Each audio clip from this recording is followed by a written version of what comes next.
Hey, hey, tap the like button, tap the like button, tap the like button. Yeah, it's posting. Early birds and all nighters. Um, um,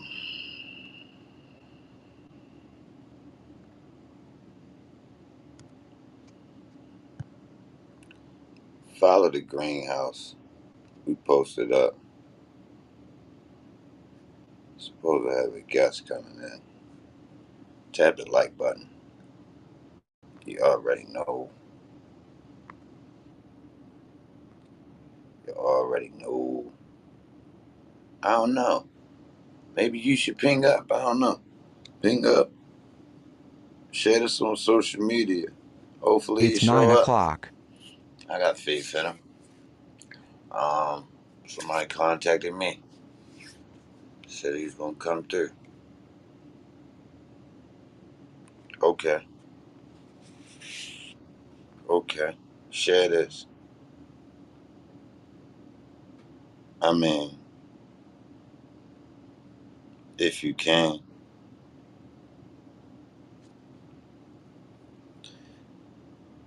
If possible. Tap the like button for me. This might be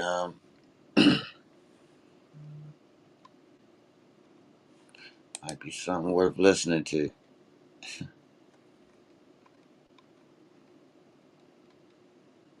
Yeah.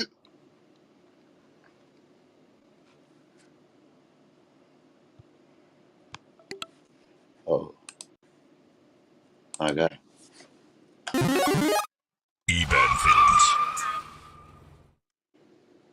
Yeah, I can't get posted back to late night. That ain't happening. No. What about the daytime?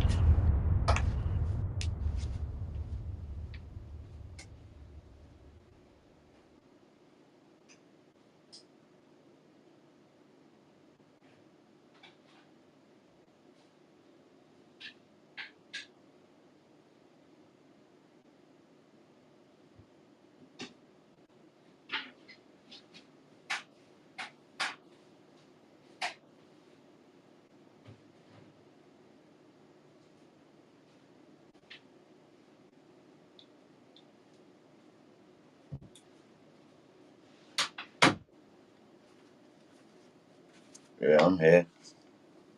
I'm in here. I'm at work. What's good? Oh, yo, ping up, share the room. Let's get some people in here. Let me get 50 shares on the board. I don't even be asking for shares. Let me get some likes. They was just asking for likes. Let me get some too, bro. Let me get some.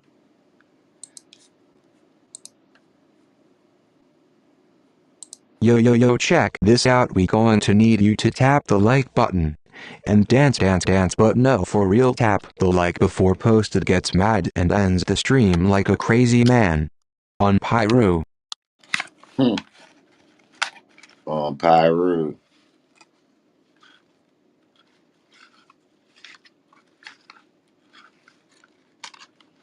On Pyru. On Pyru. Salute. Salute to everybody in the chat. Please tap the like button for us so we can let YouTube know we in the house. Yeah, we in the house. Like LL Cool J. Oh, like LL Cool J. We in the house. My bad, I'm fumbling with the papers. I gotta get the darkie. I gotta find the darkie. I gotta find one. So,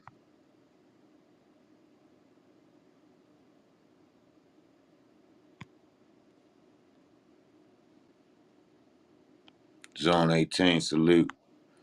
Um, so Ayatollah Marv Anybody familiar with him?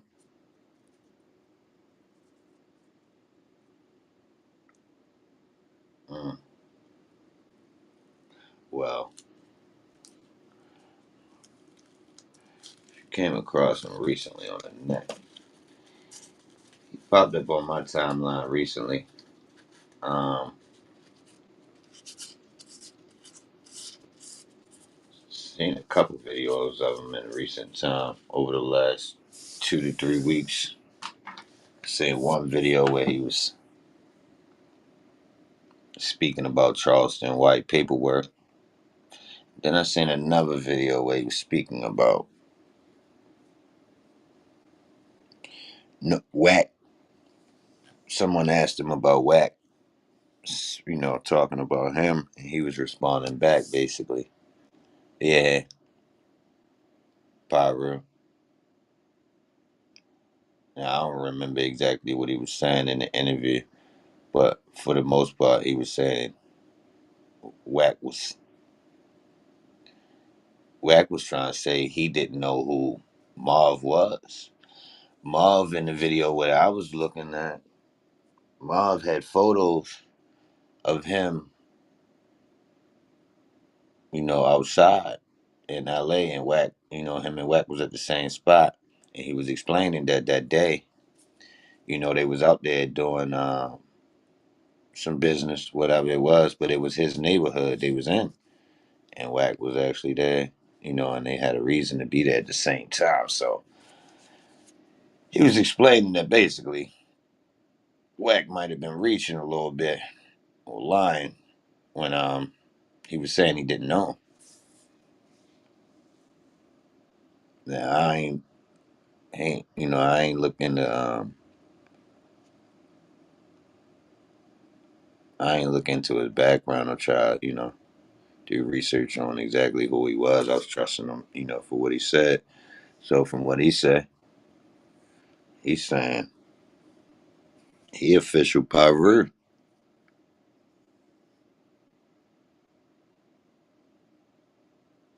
He the oldest Pyru. I heard somebody say that. That's interesting in itself.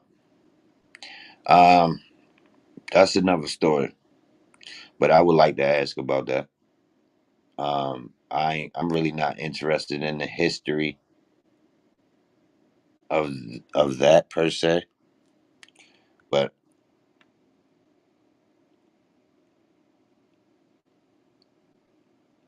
oh shit. But yeah, I get it. Marv,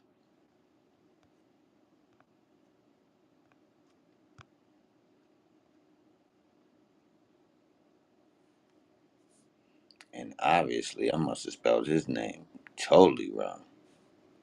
I could have swore I must have seen it on the net spell wrong.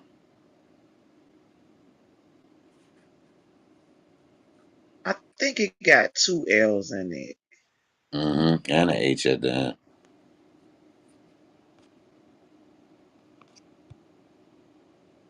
He coming in the room. Victor Newman, tell him to come up, bro. My bad, I ain't know that was you. You changed your name, bro. I ain't know that was you sitting right now. I seen Marv come in, bro. He just said left back out though. I sent him an invite. So it's two L's, one H.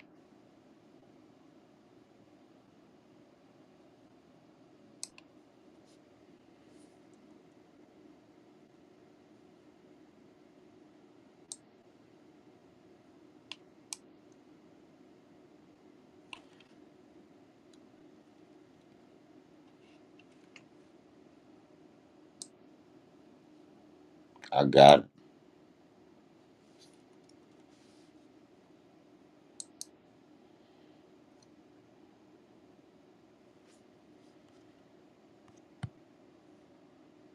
Victor Newman.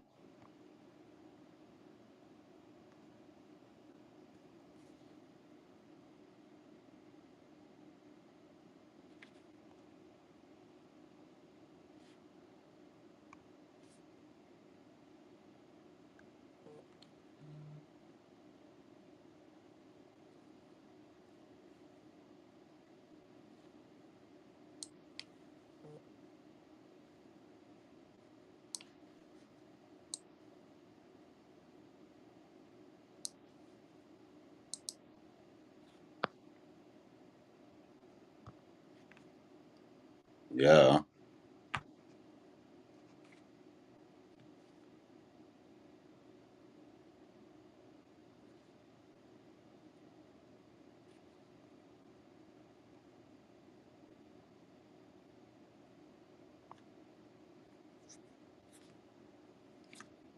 Victor, what's the word, bro? Let me know something, man. Try and get it right.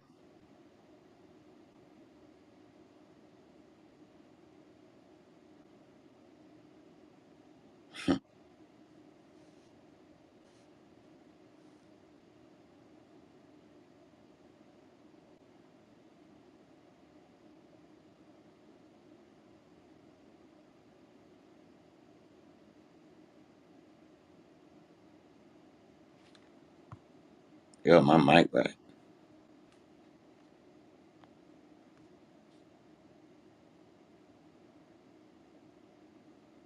Yo.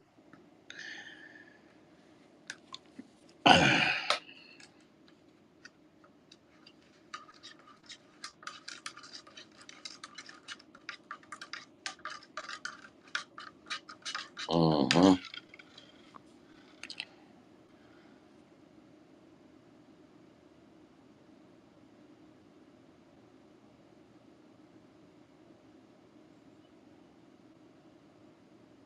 Yeah, I was just talking to him, man. He having trouble getting in, bro. He just popped in twice. Oh, he popped in? Yeah, he was in here. Oh, I didn't know that. He was right beside you when he was down there. I was trying to tell you. He was down Oh there. I man, sent him an invite. Tell him he got to accept the invite to come up when he get down there. It was like he was leaving the room or something, like he was hitting leave. I don't know why. He came in twice. okay, let me tell him real fast, bro. Yeah. This app really that hard to use, bro?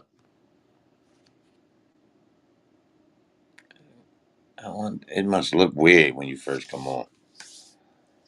Nah, It it it wasn't does. really me.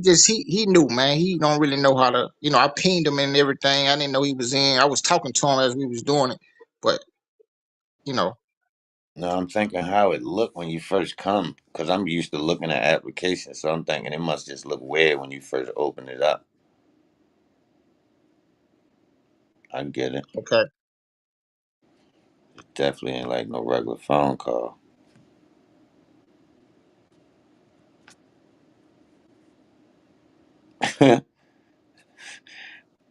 Zone 18. I gotta be. Yeah, I do. He's slick. I seen him. He's slick. I gotta watch out. He just slick.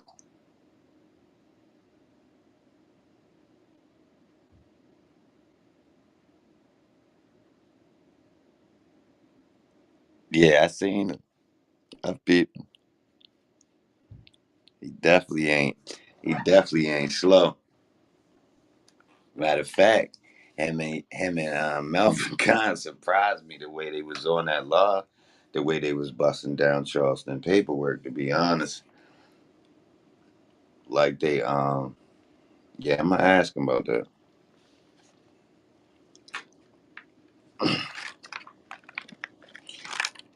It looked like they be playing in the law, but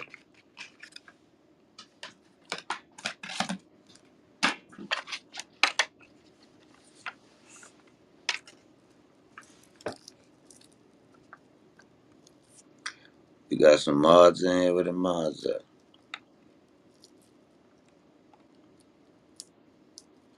The mods sleeping. They ain't sleep. Yeah, let's get 30 more shares on here. We ain't even got that many people, but they gonna sleep. Let them pull up later. Let's clout chase. They see us though. They definitely see us.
Go tap the like button for us if you're on YouTube. We waiting on Marv to pull up now. Um,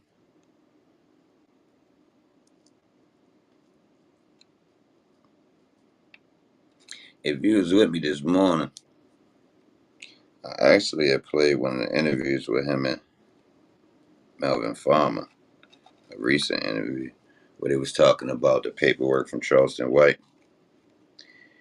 They had some details,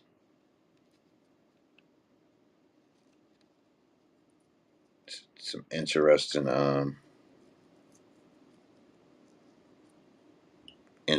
stuff in the paperwork. They know a lot more because of course, they got the paperwork. Well, they got some part of it. They were showing up there. I don't know if they had all of it, but I thought that was interesting. And then he got a connection to, you know, WACK 100. I thought that was interesting. WACK claiming he didn't know him, but in reality, do kind of know him, but he know Melvin. So it's weird. We gonna see though. Just ask him some questions. Let him tell us what's going on. Yeah, Yeah,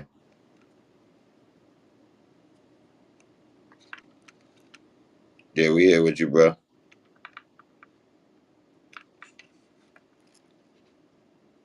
that's your room now, man. Invite him up. You know how you do it. What'd you say? He's on, all right. Oh yeah, here you go right here. Tell him how to do it, man. I can't explain. Okay, go. Can't Yeah. explain to him, right? I told her just hit the when you see that invite at the top, hit yes. I'm sending you an invite. It should let you right up if you hit that little accept button. There you go.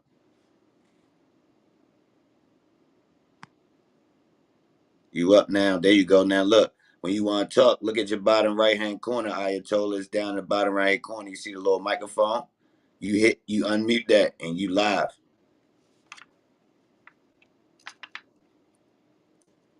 It's like a walkie talkie. Your bottom right hand corner. Yeah.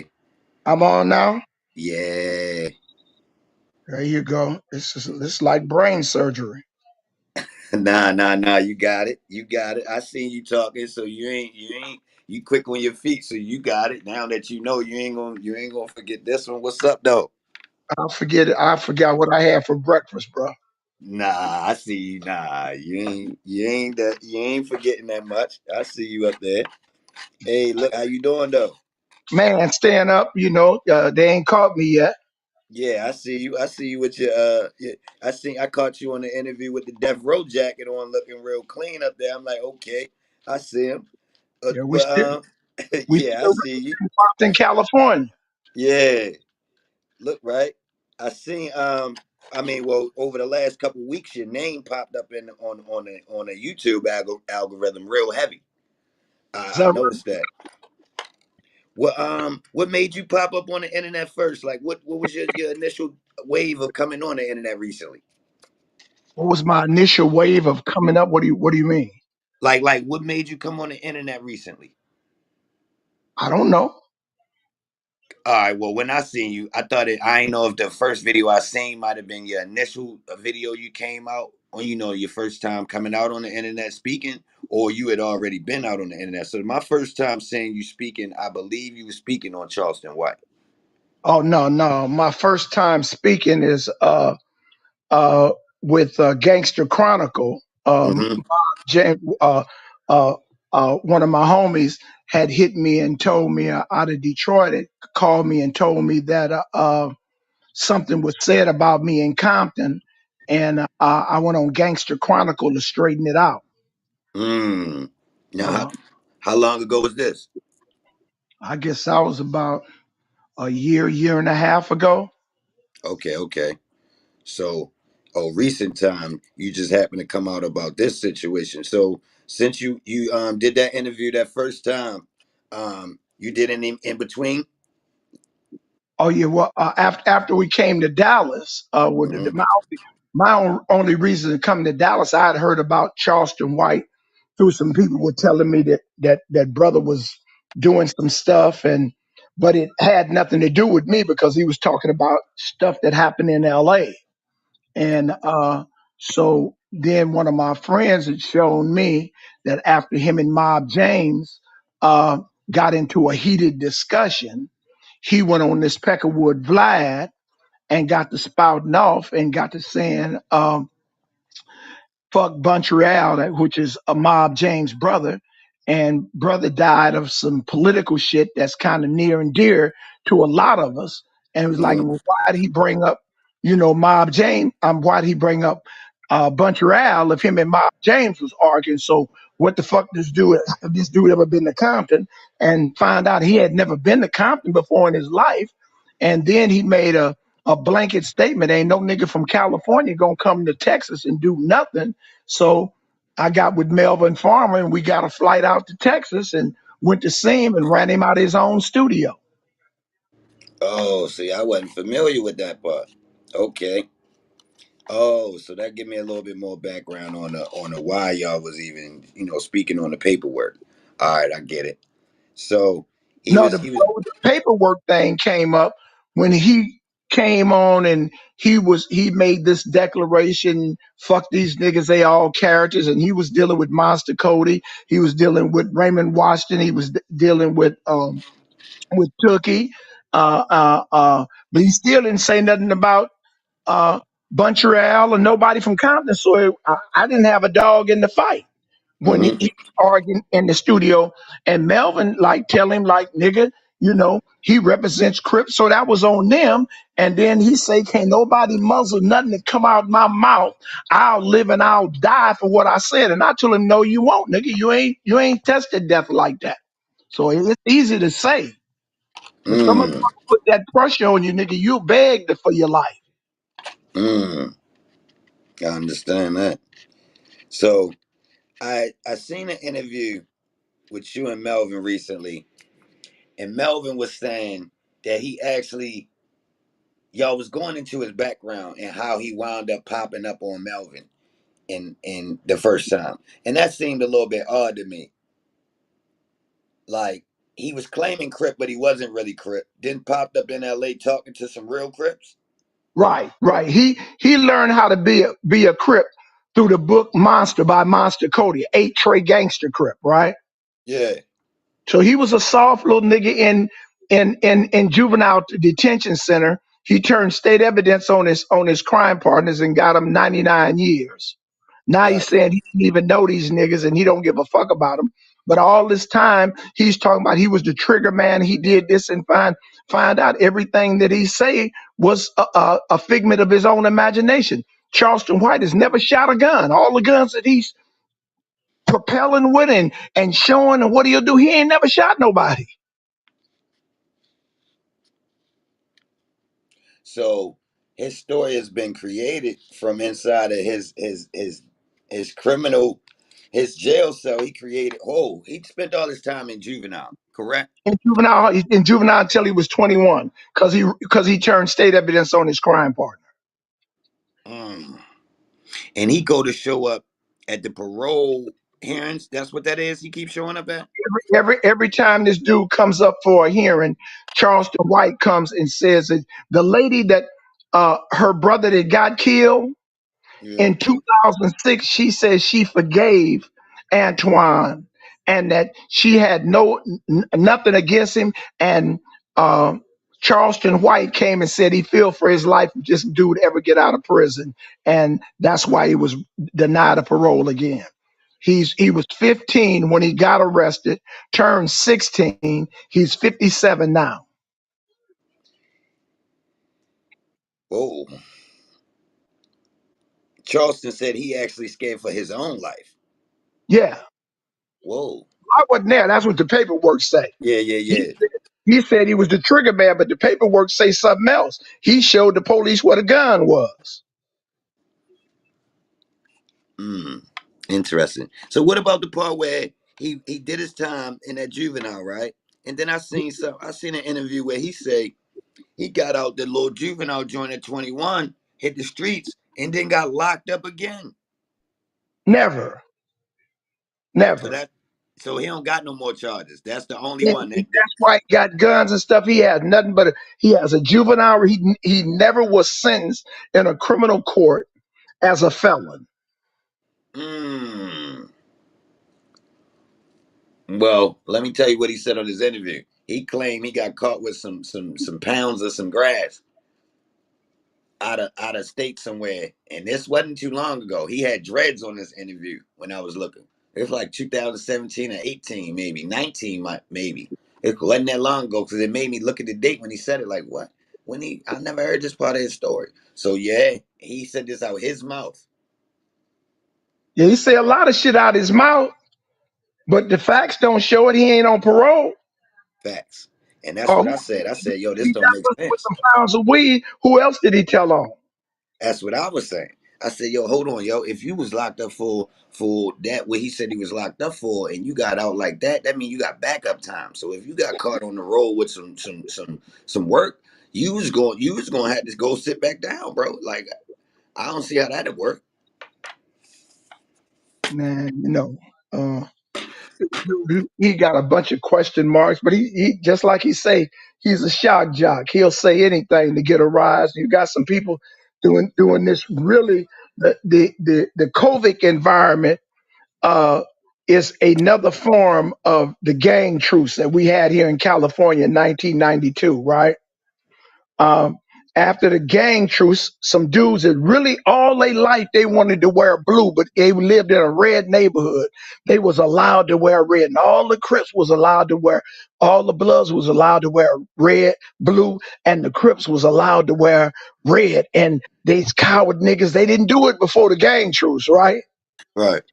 Now it's fashionable. They can wear any color, and ain't nobody gonna question them. Since this COVID shit and everybody became shut down, now you got all of these motherfucking introverts that never been on the street.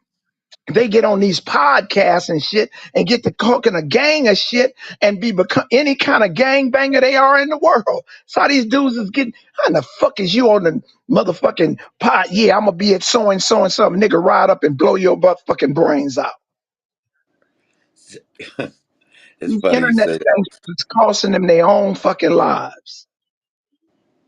So how many of these guys you think out on the internet, Ayato? Huh? How many of these guys you think out here on the internet doing the same mission that Charles on? 90% of y'all. This nigga WACK100 said he looked on my Facebook page or Instagram page and I don't have but 17 followers. You dig what I'm saying? What that mean though? What he was insinuating? What he trying to, what I can tell you what it means. It means the 17 niggas that's following me, all of us is killers. I don't have no fans. Right. The motherfucking million he got ain't gonna bust a grape. Mm. Everybody fuck with me is reliable and standard. So the so basically, what he was trying to say was when someone asked him about you, he was just trying to insinuate that he didn't know you at all. That's what He he's should trying to say. know me. He's from Pacoima. So, He just got cool in the 2000s. I'm a grown ass man. mm, I've been in Bompton all my motherfucking life. Anybody that don't know me ain't never been in the street. So you can take that to the bank. Any motherfucker that lived in Compton before 1960 or after 19 well in 1980 I got out of prison in 1995. I'm not chasing behind no rappers or entertainers, man. I rob banks. mm, okay. So he not supposed to know you, but I seen your pictures though. Huh? I seen the pictures you had on the podcast though. So Yeah. he been in your presence and he know exactly who you This is. nigga, he says that I don't know him. Man, my nephews are Ray Shrimp, Ray Lee, and Slim Jimmy, right? Mm-hmm. A year and a half ago, uh, this little dude, Trippy Red, gets into it with my nephew, Sway Lee, right? Mm-hmm. And they get into it about some female. So Slim and one of his partners who was at Rolling Loud. And when they was at Rolling Loud, Trippy Red and his little entourage, about 20 niggas, attacked him and they didn't beat Slam down like that, but they knocked one of the little homies out. So he called me, that we in LA. He called me, man, these niggas attacked me, and he tell me this Trippy Red. So I'm like, okay, nigga, I'm getting ready to send the troops on. When I look at a picture of this dude like 4'11", look like Chuck E. Cheese, I'd be feeling bad, like whooping on my kid. Yeah. So I got it. One of the homies at work. I said, man, you know this dude Trippy Red? He tells me, yeah, man.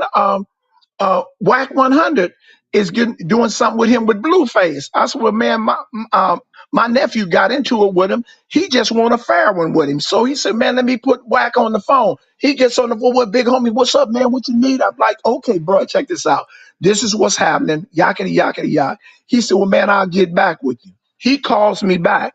When he calls me back, he's on like, man, check this out. I said, well, we just want to know the nigga that's stunk. Man, you can't interfere with my money, man. I'm getting money with these niggas. And I hang up the phone on him. Yeah. Nigga, I ain't got time to debate with you about no shit. So the next time he saw me, one of my partners, his son was running for the mayor of Compton. He walked up in the prison. When he saw me, he walked away because he know he don't want to talk to me. All that, oh, he was meek. And nigga, I ain't never been meek in my life. I've been going to jail since 1959. He said you was meek. I was meek and humble, and I act like an old dude. This bitch ass nigga he'll say anything. He's the West Coast Charleston White. Yo, say meek. I ain't never heard a nigga use that in real life. That nigga said, oh, he walked up in all meek and tried to lock key. Oh, nigga, what the fuck you talking to? I seen when you posted pictures though, and I seen the environment, and I'm like from what you were saying on the location where y'all was at. I understood what you meant, right? Yeah. You was in your neighborhood, Yes. yeah. So I get the dynamics of what was going on there. That was a video shoot, correct? It was a Game and Drake video shoot. This nigga talking about gangster. He wasn't dressed. Man, ain't no motherfucking real gangsters in no goddamn short pants and flip flops. I'm mad. Yeah. All right. So look, I seen the picture and I seen who was out there, and I kind of, I know in certain neighborhoods you can't come in there unless everybody, I mean, that's official in that neighborhood kind of condone you being there. So if you around there, you kind of got to pay attention to who is important around there. So Right. I get those dynamics. Definitely get those dynamics. Um, so with I ain't really listened back to see if he been responding because I don't be going for the back and forth. I just happened to see you respond to him claiming he didn't know who you was. Now I seen this on the internet. This was interesting. I seen something say that you was the oldest Pyru or Blood. Don't let me get that mixed up. I don't know which one. Bloods rule the streets of LA. Pyre rules the world. Ooh, ooh. Why I don't be hearing these young niggas say that? That's slick. What the fuck? The young niggas can't say that because they don't know the algebraic factor, the pi r factor. Ooh, damn. Okay. Okay. I like that. But yeah, all right. So that being the oldest, now when they say that, that's true, right? I'm 72 and I'm still in the street. Oh, okay. Say less. Damn. So, well, shit, I ain't gonna get into a history lesson. I'm gonna say congratulations on that one. That's official, straight up. So, in the as far as the movement that you working with, as far as Melvin Farmer, what does that consist of? Because I heard y'all speak on it, and I was a little bit interested in that. Well, we're part of what is called Credible Messengers, a nationally known organization of convicts that did 25 years or more. That we attempt to redesign young kids' mind. Rehabilitation is taking somebody out of one situation and putting them into a better situation, right? Uh huh. Recidivism is taking them out of one situation and putting them in a worse situation so they'll come back to the old situation. Huh? Mm. Okay. So this, especially in the state of California, they put everybody in a recidivism recession where you come back to the same environment you is when you're, especially it starts off in juvenile hall. If you don't have everything you want and the things you need, then you get to juvenile hall, you have your own bed, you change your clothes every week, you go to the child hall, you ain't worried about going to the ice box and it's empty. And then they put you on the street and your mom is drunk, your dad is on high, your kid, your brother and sister is peeing in the bed and you smelling like piss. So you go back to your comfort zone, huh? Right. So you go right back to juvenile hall. So it's a progression from juvenile hall to camp, from camp to youth authority, from youth authority to prison, right? Right. So now your comfort zone is prison, not to the street. So you come out, stay a month, stay 2 weeks until everybody stops admiring how buffed you are, how good you look. You get a cheap hoe and $100 and get you a drink or something. And next thing you know, you're back in prison talking about how much money you made. You lied about everything. So True. the credible messengers, we go out and show how to renew your mind that you can come back to this situation and be in this same environment and re-educate yourself so you can, when you knew better, you do better. Mm. How long y'all been a part of this program? Well, we started this in 2015. Um, Sean Stevens from Columbus, Ohio, uh, Black Mafia family. He was busted with um, damn, what's this boy name? Uh, Meat. huh? Not Meech. Big. No, he was busted with Freeway Rick. Oh, okay. He's one of Freeway Rick's co-defendants from the Midwest, and Antonio Fernandez, King Tone, with the leader of the Latin Kings out of New York. Hmm. So we started the End of Violence in Columbus, Ohio, and Sean had me and Melvin come out to the End of Violence, and we did a week seminar with uh, the mayor, the police chief in Columbus, Ohio, and King Tone took it back to D.C. and got with Mr. Lacey, and we created Incredible Messengers. So the five of us started with me, King Tone, Chairman Fred Hampton Jr., um, John Stevenson, and Melvin, the first five Credible Messengers. Now it's like, shoot, I guess we got like 500 Mm. I like all over that. the United States. Yeah. So they headquartered in Washington, D.C. They got, some hell of a grants and they do some really turnarounds and, trying to redevelop young lives, and my issue is I'm unapologetically black. I don't care what happened to Mexicans, Chinamans, or white folks. They had their turn. So all I'm trying to do is get black folks together. So, I just asked me, man, you 72 years old and you still a gang member? I said, well, shit, in the army, you don't meet no 20-year-old generals, huh? Mm. Somebody got to lead the army, so everybody can't be 17. Mm. I think they ain't wanted to be nobody 72 to lead our culture, No, they especially don't. not a man. That's not. Nigga, I'm 72 years old. I ain't got no gang of hickeys or scars, and you can't just look at me. And I ain't been got rings around my eyes. I'm the aggressor. I have never been meek. Mm. Let me ask you something. Hey, see, since you coming from a different time period, right? And plus, I'm from the East Coast, so it's a big gap in between the foundation. Call from Mustafa. Go ahead. Oh, oh, oh.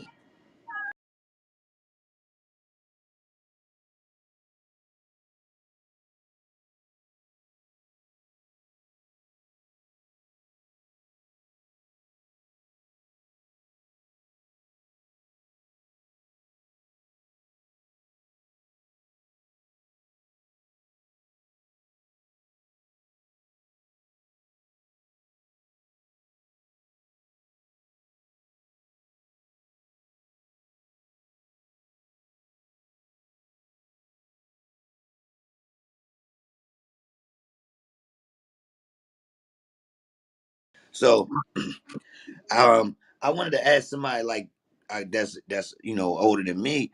Like, yo, what was the perception like when y'all was younger and y'all felt the need to join these gangs?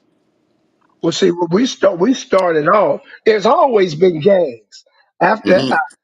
after Cain killed Abel, and then you had Moses and Lot. That was a gang. That was a gang movement, right?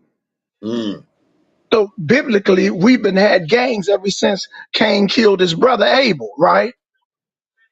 mm, And then when Lot left his land and took his nephew with him, named Lot, Lot's homeboys was telling uh, uh, Abraham's homeboys, man, my boss is better than yours, and to keep the fighting from going down, Abel took Lot took one place, Abraham took another spot, right?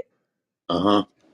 So it had did separation. So we've had gangs on gangs on gangs through the interment of life. When I grew up, it was the Slawsons, it was the businessmen. These is L.A. gangs, The right? businessman. The businessmen didn't have no business at all, but they was the That's businessmen. tight, bro. That's tight. Yes, sir. I like this shit. You can't even take them niggas down for Rico. Yeah, Them yeah. niggas It's called the the businessmen. I businessmen. like this shit. They Oh had the shit. businessmen, they had the rebel rousers, they had the gladiators. You dig what I'm Mhm. saying? And we were from Compton. So Compton, the Watts had the farmers. In Compton, we were like as one, but my neighborhood I grew up in, we were all treetops because the name of our streets are trees. Elms. I was born on Elm Street, Maple Street, Spruce Street, Palmer Street, Magnolia. All the streets are named after trees, right? Mm. And then another neighborhood, it was called the Swamps because behind it was swampland.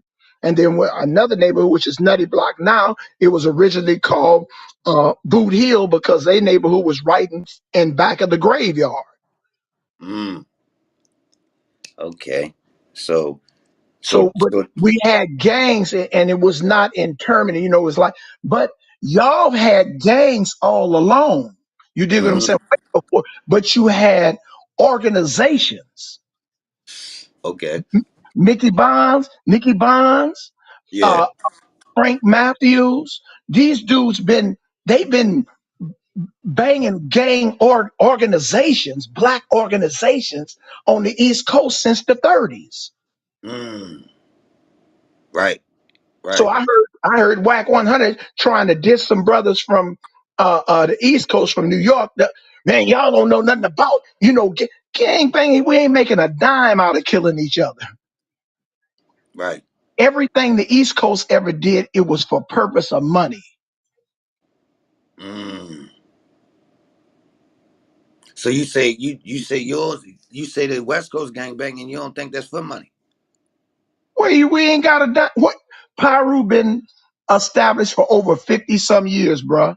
And in Compton, in the city of Compton, there's not one Pyru club. We don't have. If you come to LA and come out to Compton, right now it's almost 7 o'clock. It's nowhere in Compton that you can go in a club and have a beer and listen to some music. Black place. Mm. It's nowhere that you can go in Compton and eat dinner, a black establishment. And it very well should be. All the damn rappers that been claiming Compton, spending 25, $30,000 in a strip club, and you ain't made one building for for Pyrus, and we Right. allowed it to happen. There's no way in the hell that are going in the East Coast. Right. When I was in the 70s, when I was in the East Coast in Brooklyn, Harlem, selling dope, I couldn't sell dope. I had to go to somebody that's their razor. I had to go to them, give them my product kickback while they sold it.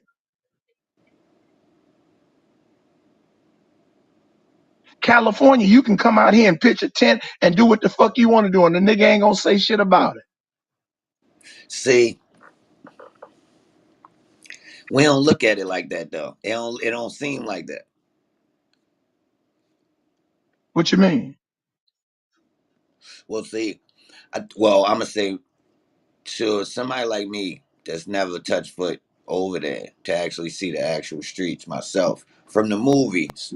You get from the movies and TV, you get this imagery of. Now, I will say this, y'all. I don't because of the style of housing. It doesn't give me the necessarily close encounter inner city like this East Coast up here on this northern East Coast, right? But the gang mentality and neighborhood structuring seems from the outside seems very strict to people looking from the outside, like Well, I almost mean, like no, I'm listening. it is in a way, but it's in a way where it's not economically beneficial. Oh, so it's not economical. It's not boarded off for the money. These ain't blocks for So money. okay, you're representing the neighborhood, right? Uh-huh. But you don't even own a house in the neighborhood you represent. None of these blocks over here ain't getting no money though. Getting money, I mean, shit. Do you, bruh? If you get busted with an ounce of cocaine in California, you can get busted with 20 rocks, $20 worth of rocks, and $100, and your bail is $1 million bail. Mm, Ain't nobody making no $1 million, so is crime worth it? it ain't worth it. So the See, crime rate went up, our motherfucking economics went down. You can get busted in California for a burglary, right? uh, A burglary is 16 months to 3 years. But a gang enhancement, it gives you 10 years just for being in a gang member. so So what's now a your gang? little 3 years just went to 16 years for free. What's the gang enhancement on a possession with the intent to distribute?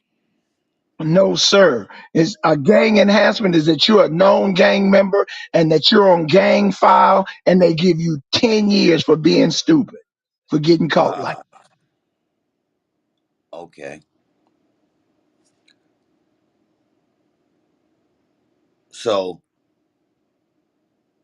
all right. So let me ask you this: gangs before crack. So crack didn't shift the money, like it didn't bring a money aspect to the gangs. Crack cocaine destroyed the black community totally Mm, within 10 years. mm. You wanna know what's Everybody crazy? that everybody that when I left the street was millionaires. When I got back to the streets in 95, them niggas was pushing baskets. So you left when it came out, Yes. 85.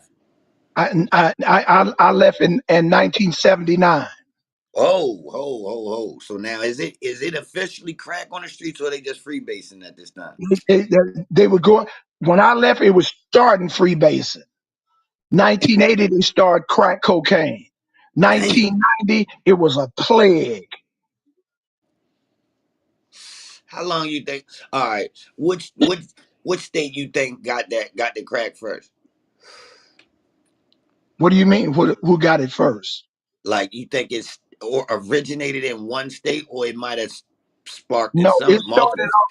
See, crack came from a derivative of Colombians um, testing testing pounds and tons of cocaine, right? Yeah, So what they did, they based the cocaine and saw what the purity was, right? yeah, So when we used to sell a pound of cocaine, it was all flakes. It was Peruvian flake, Acapulco. So you had these two different grades of cocaine, right? yeah. Now when we say grade, what we talking? 100% or we are talking that's already So cut some? we're talking about grade, it'd be 87, 90%, but the grade Okay. of cocaine, Peruvian flake was a more flaky type of cocaine, Yeah. and Colombian was grainy, like salt. Mm, okay. So now they start putting cocaine. So now when they start sending it from Mexico to make the weight heavier, they start putting rocks in it, right? Oh. So they put the rocks in it, and so they would sell you a pound of cocaine, and it was 50% shake and 50% rock Yeah. for the weight, right? So then you start getting all this rock. So like, damn, they start doing this and crushing it. And now in 79, 78, I was telling one of my friends earlier, one of my first partners, Eddie Brewer, we're in Florida. He buys like 60 keys of cocaine. Mm. And he buys a pound of rock, right? Mm. And he buys a pound of this rock, came in a tub. And it got all these rocks in it, and this and that. And he had seen the Colombians, and that's when they first started freebasing, throwing it with some ether and sliding it like that, because cocaine was an executive drug. You know what I'm saying? Yeah. High They end. took a toot here, take a toot there, give a toot to him, and it was some. I'm looking at these motherfuckers putting shit in their nose, like this was the elite high. Mm-hmm. And then when crack came, man, it becomes savage. They had niggas sucking pit bulls' dicks for hits. Young niggas fucking their homeboys' mothers for rock. See, the weird part about it is, all right, me knowing the seriousness of heroin Mm-hmm. and knowing that the '70s propelled that, and like technically, I'm from Baltimore, so you already know what time it is. Okay. I'm thinking, all right, that had to have been a heavy damper. Now, as soon as black people getting adapted to that, you got families that got people that's getting high. They basically adapted. You got some people that get high, some people that don't. Then, as soon as we get past that, you got the party time with the little bit of powder going on. The white people dealing with the powder. Then they find a way to trickle this into our community, all the way down to the poorest person, Mm-hmm. and it breaks up the black family structure and gets rid of grandma's house. Everything. Because see the difference between heroin and crack cocaine, Yeah. a heroin addict still was a hustler. Okay. This motherfucker here was steal, and he steal from what he had. He was gonna get him a hit, right? But the crack addict, they took all his motherfucking heart. Only plea he gonna steal from his people close to him. He'll steal your mama's water hose and come back and try to sell it to you. Oh. He's not gonna get up and go rob a store. Nothing. The crackhead ain't moving. Oh. They local with it, yo. You right. They is more reserved with they hustle. It's like a real petty It hustle, and ain't no city reserved. It's still a go coward out. mentality. Crack cocaine takes your soul, bruh. Mm. Yo, I ain't never heard nobody say that shit. I had to study that shit. I'm like, I couldn't believe that, man. I had one of these dude. I used to admire the boss. The boss was a hell of a motherfucker, dude. Growing up in the '70s and shit. This nigga owned property. He was the first black man I ever knew to own racehorses. Dang. They cost I a mean, couple houses. racehorses that was in race tracks. You feel what I'm saying? Yeah. This man had he had a building on Imperial and Crenshaw that the bank was in. The bank had to rent from him, Mm. a black man. Yeah, he getting money. I come home, bro. I'm going down Main Street. I see this motherfucker with a basket, pushing a goddamn basket with a refrigerator in it, right? And when I see it, I stop. I said, God damn, that motherfucker looked like a degenerate piece of the boss, right? And I said, no, that couldn't be the boss. I go to the neighborhood. I said, man, I seen him. I said, man, where in the fuck is the boss at, man? I got a house. He said, man, that nigga on Main Street on crack. I'm like, what? He got to giving girls crack cocaine. See, that's the sin of that shit. You, they started off giving it to females to fuck them, right? Mm-hmm. And then they seen the female having so many, and the female, she start being so, when it takes her heart, she destroys you too. You feel what I'm saying? Mm-hmm. And then she put the pipe in your mouth. Once she put it in your mouth, you're through.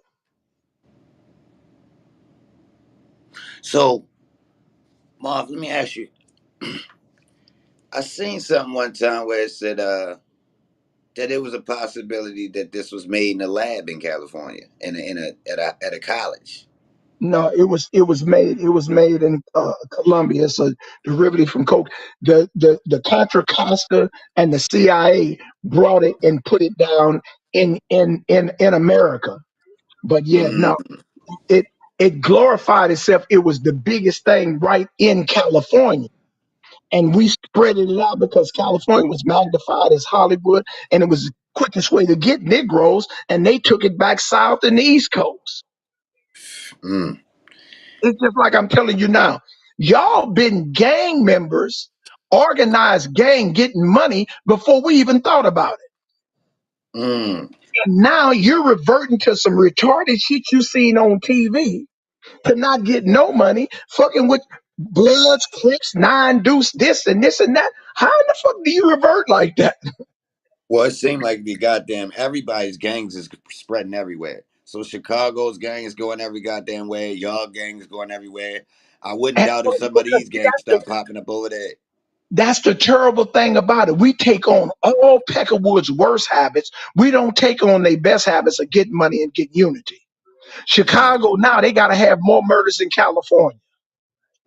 New York yeah, got they ain't killing like white people. They ain't killing 30 or 40 white people, huh? definitely not. If you want to be a killer, kill the right motherfucker. Well, see, that's one of my ideas. I told people, I said, yo, I I grew up around people that's wild, bro. To be honest, people don't just be wanting to be, killers or criminals, bro. Like it really come from a lot of times being fucked up, and you put in a situation where you trying to make something happen, and that's when you turn up and to start doing some wild shit. Niggas don't be just signing up to be no goddamn wild guys. Well, like, killers are bred. You got some motherfucker do some accidental murders, and if your heart it was pressed, you can make a motherfucker kill you. But niggas said we grew up burning up red ants, shooting chi birds, shooting pigeons, killing rabbits, then shooting dogs, then you shoot your first victim. Right, And it becomes easier and easier. right. But our Now, target when I was growing up wasn't each other. right. Now, I grew up in a household where my father and his father and brothers and stuff hunted. They hunt, and he was on it. You know what I mean? When I was a kid, he wasn't playing about that. Now my mother ain't really like that gunplay. Now my father was used to it, so it was kind of like a weird. You know what I mean? But I understood the difference. Like hunting is one thing. People running around playing with guns. It's a difference. But what you said, if I would have spent a lot more time out there with him knocking them deads down, I damn sure could have got real um what would Real it become animalistic with hunting. You understand what I'm saying? Because I could see they wasn't playing. Like I went with him before, and I seen that it's cool. I could spend some time doing this, but it ain't no big thing. These boys wasn't playing though. They try to knock down as many deers as possible. as dear as possible and Yeah. throw them, bleed them out, drag them, cut them up, doing the whole shot Yep. And eat them. and eat them. So when you become, that's how you raise a killer, bruh. White Americans used to this. We ain't used to. We talk. I'll kill you. It's easy coming out your mouth, True. but to do the act is a whole different monkey, bruh. True. Well, that's why some of these other groups of people claim you supposed to get up close. Yeah, you got to. See, and that's the thing that every other race got on us. They got here from murder. They left Vietnam with dead bodies and they come to America. Mexico, they came from dead bodies. They seen tragedy. And we the only ones basking. I always tell people I was looking at Facebook one day and this brother wrote some shit that really struck a nerve in my It's heart. 10 And he o'clock. said, Black people don't want to be free. We just want white people to like us. Damn. I think he might be right. Shit. Shit. Yeah, that's heavy. Yeah, yeah. Cause look, as much as I would want want the free, like if you was to just set up a plea agreement for the they just be cool and get the fuck out the way, fuck it, I'd take that You think straight so? up. Never be that kind of Fuck it. agreement. Yeah, yeah. Freedom, Let's just take this freedom, plea agreement. freedom takes life and bloodshed. It's no motherfucker ever. America never voted to get America. They kill people for it. Yeah. So the main trick is disguising that right there because they sure act innocent, don't they? No, yeah, they don't even disguise it, nigga. If they kill you, it's justifiable homicide. But if you kill them, you go into the gas chamber, huh? Hmm. True.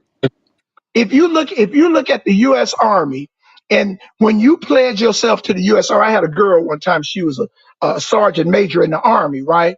A Hmm. devout Christian, and she just loved the Lord. And they was doing this desert storm shit one day, right?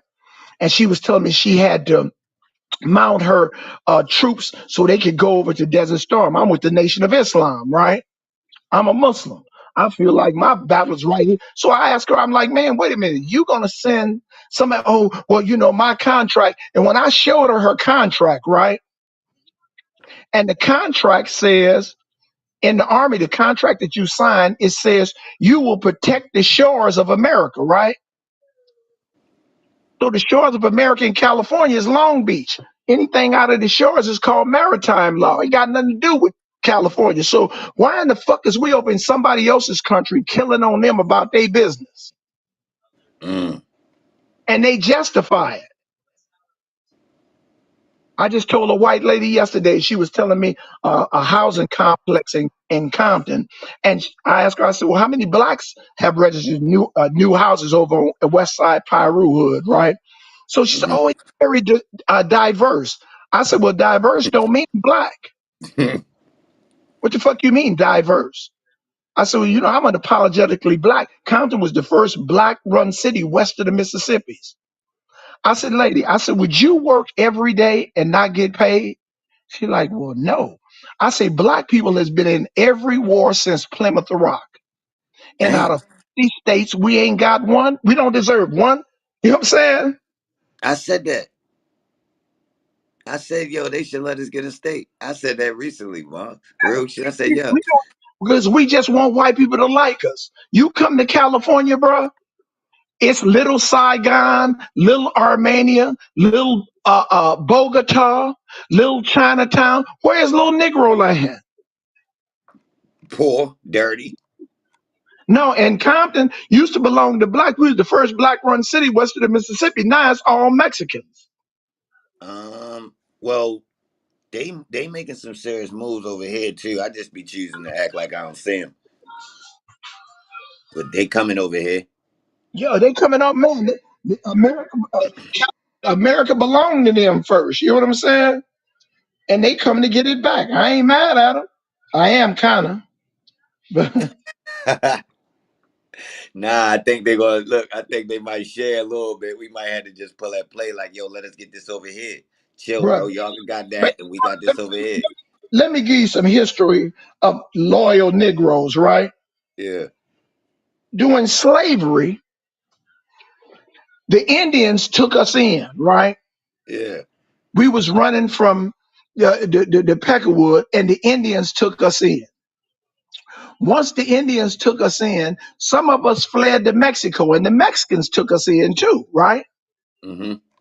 And then after the Negroes came in from the Indians and learned to speak Indian and this and this and that, they went to the Peckerwood, the loyal slave, and became buffalo soldiers and started killing Indians, right?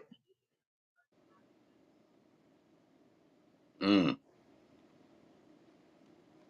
And Damn. then when they had the Alamo, one of the things that helped the Alamo is the blacks that was in the Alamo. And once the Mexicans seen that these Negroes wasn't loyal and they won the Alamo and got rid of it, but then they still, with their slimy ass, turned New Mexico, took Mexico and turned it to New Mexico, took California by thievery.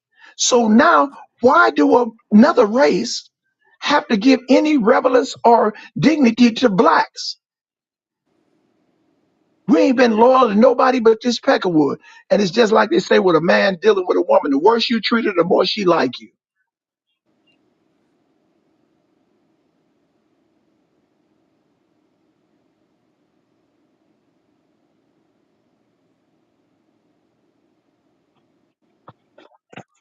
Well, so from an aspect of knowing the gangs of LA and understanding the politics of like over time, you seem to have a well-rounded aspect of understanding what's going on as far as our community.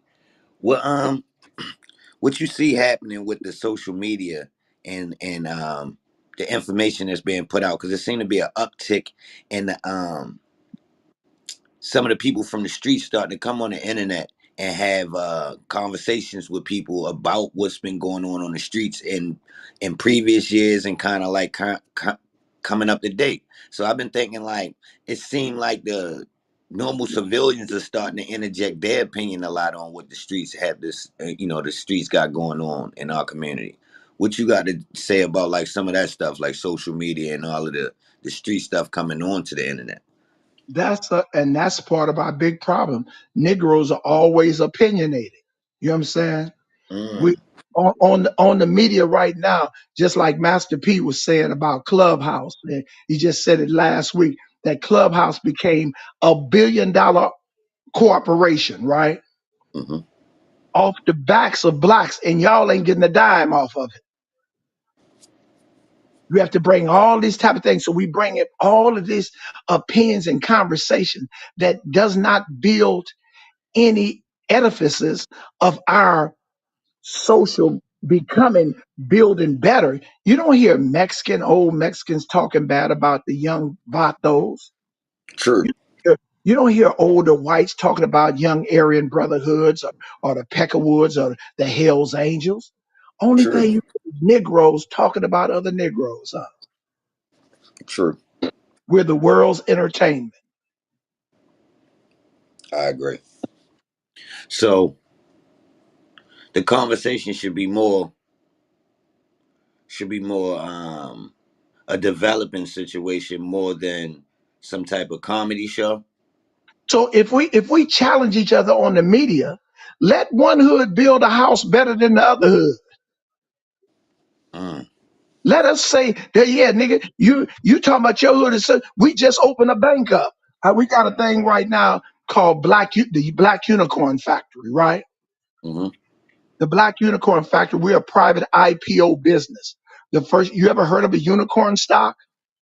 No. Okay, in 2014, President, when niggas be talking about Obama ain't done nothing for blacks, hey, Obama is the first black president that we didn't had in our time. You don't make him a Negro, but he black, right? Right. When he stepped in office, the nappy head niggas, coons and possums, the Nation of Islam, the Bloods and the Crips should have set the CIA and the FBI down. This is our boy. We got it. You know what I'm saying?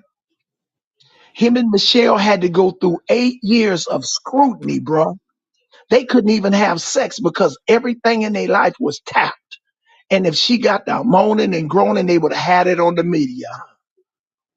Mm, And through all of that, this brother made a thing called the Jobs Act. When we hear about jobs, we run and hide because we want SSI and unemployment. But the Job Act was jump starts small businesses, right? And when he made up the Jobs Act, President Barack Obama told the Senate and the Republicans to go tell my people, right? Now, when they build up the law and build up Chapter 7 in the Jobs Act, it says, and to tell minorities. A minority don't make you black, huh? true.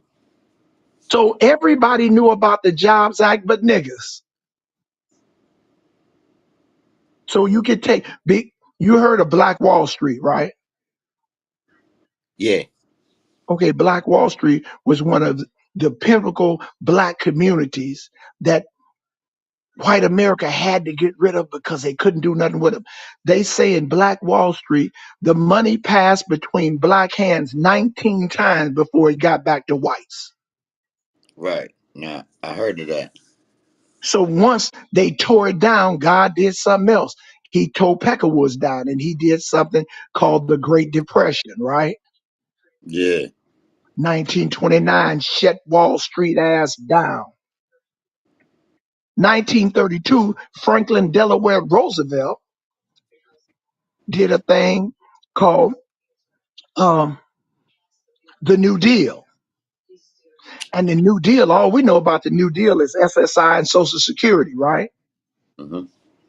But he jump started Black Wall Street. He gave Wall Street. He gave him $2 billion, right?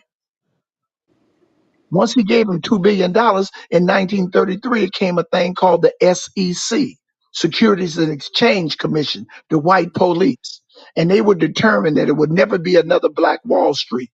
So they said the only way that you could get into the stock market in New York, Wall Street, is you had to have $2 million cash or make $250,000 a year, or a millionaire introduce you to Wall Street. In 1933, ain't no niggas had it. We ain't got that kind of money today, huh? Nah, definitely not. So President Barack Obama says we're leveling the playing field. Right now, you don't need all those restrictions to go into the stock market. They're called Sure. private IPOs, right?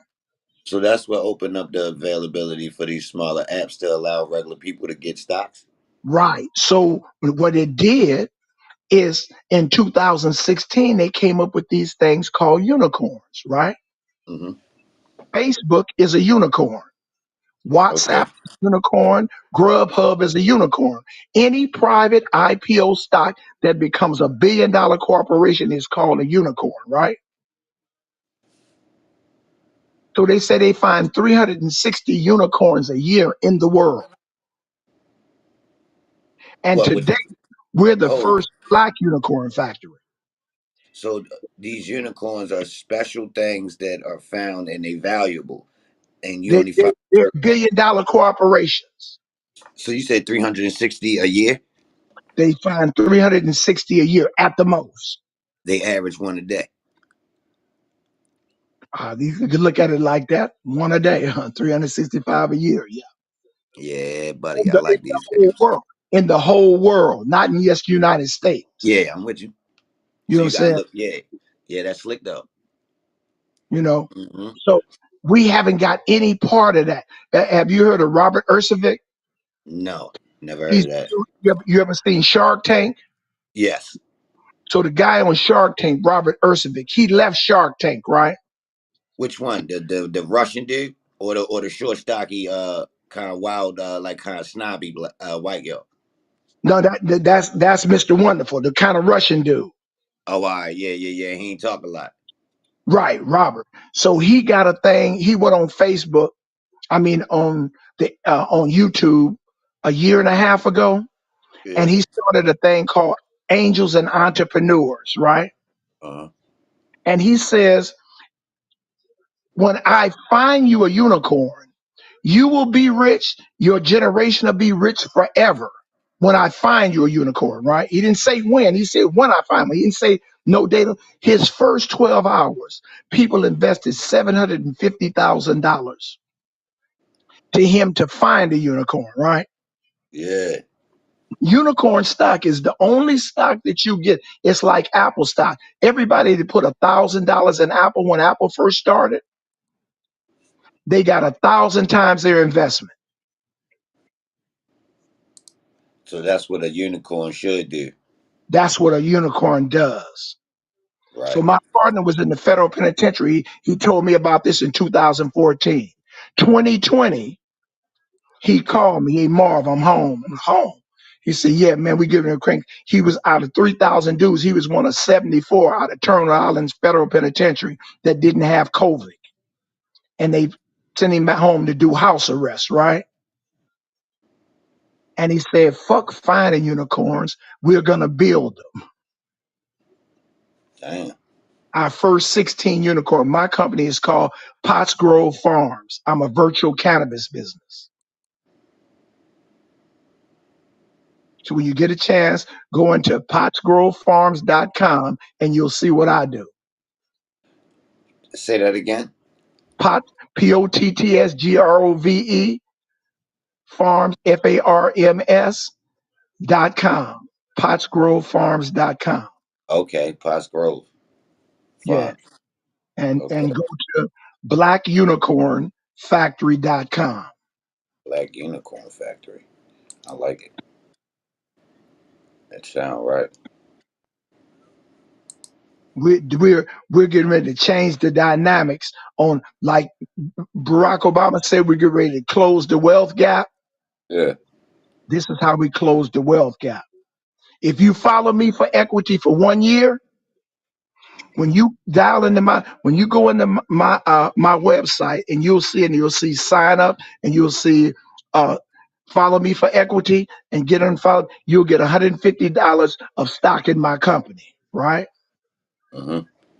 If you follow me for 1 year, 1 year you'll make $180,000 worth of stock in my company.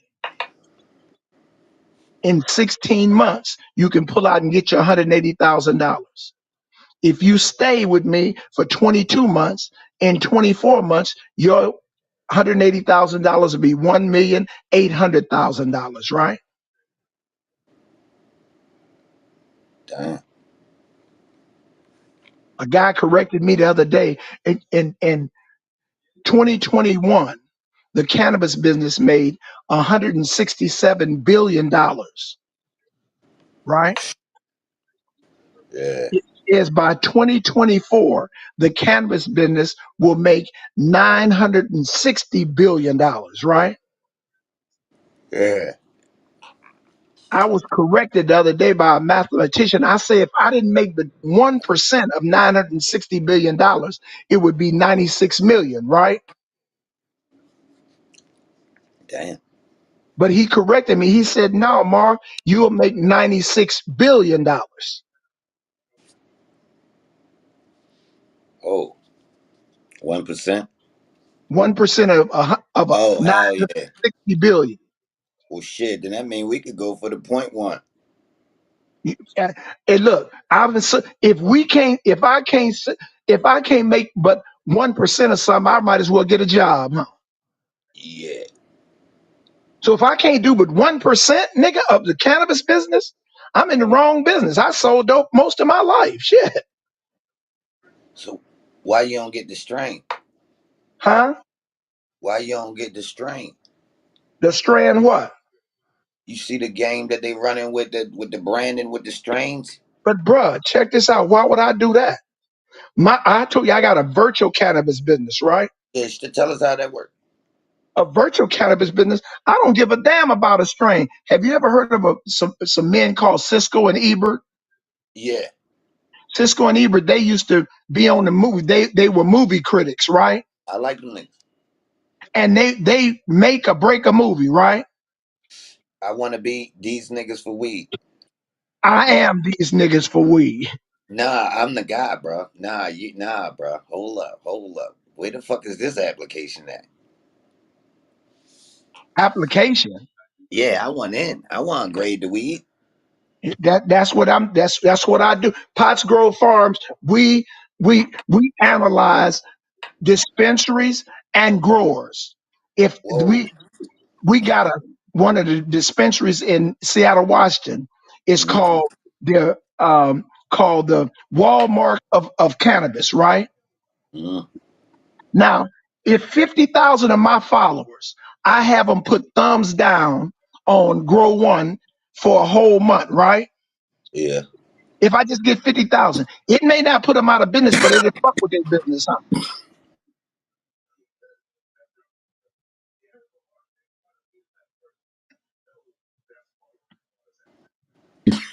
So you got a community of people that go through and basically can grade and determine whether something is a product that's sought after. Oh, no, no, no, no, no, no. I don't have a democracy. My shit is a dictatorship. I don't give a fuck which. Now we go with opinions again, right? Oh. Cisco and Ebert didn't deal. You had to believe they went to the movie and say whether it was good or not, right? Mm. It's only a certain amount of leaders. Everybody else is a follower. I don't give a fuck what you say about some weed. Oh shit. Because all I got to do is keep saying it, and you gonna like it next month too. Okay. Oh, we going with that one. All right. So, okay. Public opinion is a motherfucker, bro. Yeah, I'm selling you a Mustang when you come on this car lot. Fuck you wanted Huh? that pickup truck. Huh? I'm selling you the Mustang when you come on the car lot. I'm not letting you fuck that pickup truck you was looking for. Right, right. All It's right. red and it got a hell of a stereo. Hell yeah, and it's a stick tip. I got you. Man, do you know this blonde is gonna love this? Man, I picked up, and you like, fuck that pickup truck. I get it. Get home, your wife said, I thought you was going to get a truck. What the fuck is you doing in that car? I get it. So let me see. What else? I know we got some people in that might want to ask you some questions. Raise your hand if y'all want to ask some questions too. I've been up here holding the stage, letting it flow. I actually got a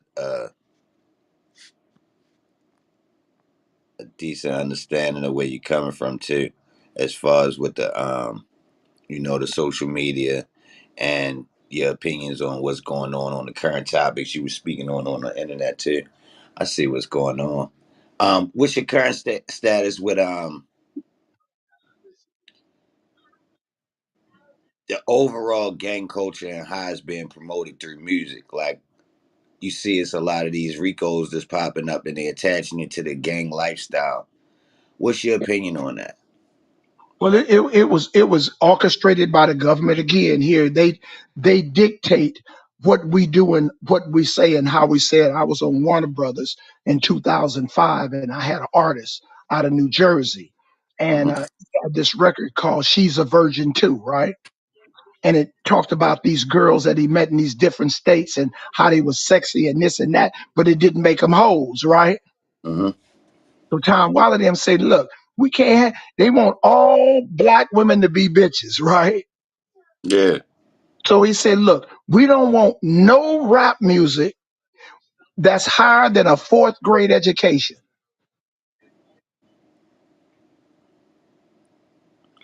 So white America, I was just talking to a dude was telling me about some underground rap and this and that. One dude's in the park up in Gonzales Park, Dollar P. He's supposed to be a wizard in the underground and knowing the music. He was like, all blacks ain't got no raunchy music. Everybody ain't saying fuck this and ain't shot. And I said, well, who black on that's on the charts that ain't saying that, right? Mm-hmm. Ain't nobody on the charts is not saying that. They don't want loud niggas. If you ain't talking about killing or fucking over somebody or saying something on the street to indict yourself, Mm-hmm. no more. I said, well, just tell me one. Show me one that's on the charts that ain't talking about killing that's gonna stay on the top 100 a week or more. True. And you know the only two that are hits right now? Jake Harlow, top first class, Uh-huh. and Post Malone. Ah. They ain't talking about killing or fucking nobody, huh? You sure? Huh? You sure? I'm listening to their music every day. The Oh, number one rank is that Jake Harlow on this coast right here, first class. You hear it 30 times a day. see, I ain't never heard it. I seen it up on the list, but I ain't play it. What he Yeah. talking about? The chicks? Huh? He talking about girls on there? Talking about glorifying them, puts you on first class. Okay, okay, I get it. I get it. You know what I'm saying? I mean, you see. I see what you going where you going with that. I mean, we got somebody from outside the culture that's speaking in a clean manner, but nobody that actually resonates directly with the culture is doing that. Yeah. So Because we're only now allowed to talk. now white America is dictating who oh well I like I mean I like the song. I didn't even know it was a white boy but when I first heard it. You feel what I'm saying? Uh huh. But even Eminem, all the shit Eminem only talking about killing his mom and his girlfriend, what white folks do, right? He didn't do. Hey, He I got never went out the hey, vernacular and talking about the Ku Klux Klan or the John Burke Society. hey, OG. Couple things I heard when I was growing up in Phoenix. One, you already touched on the Contra and them boys, the agenda of making that hard to destroy the society. Is that you think that's what they made on purpose and dropped it in Oakland to destroy the Panthers because they were getting too strong? That's called COINTELPRO. That's what J. Edgar Hoover did. His first one with Malcolm X, it was called the COINTELPRO program. I mean, it was called the King Alfred Plan. With Malcolm X and the Nation of Islam was the King Alfred plan. Then in the 70s, they came with COINTELPRO. He said, we'll not allow a black messiah. 1980, they came up with Operation Weed and Seed. Operation Weed and Seed was to get all the OG gang members, put them in prison or put them on crack, and put these infiltrators that you got right now calling themselves gang members and reporting to the police, debriefing every fucking one. Man, OG, you just said it. No way. They got to be agents. One, how you get paperwork on everybody in every state, literally Huh? federal and What? how you pull that? You got to Tell be the the most truth connected then. man in the world. I've been gang banging since '59. I've never met Big Hugh in my life.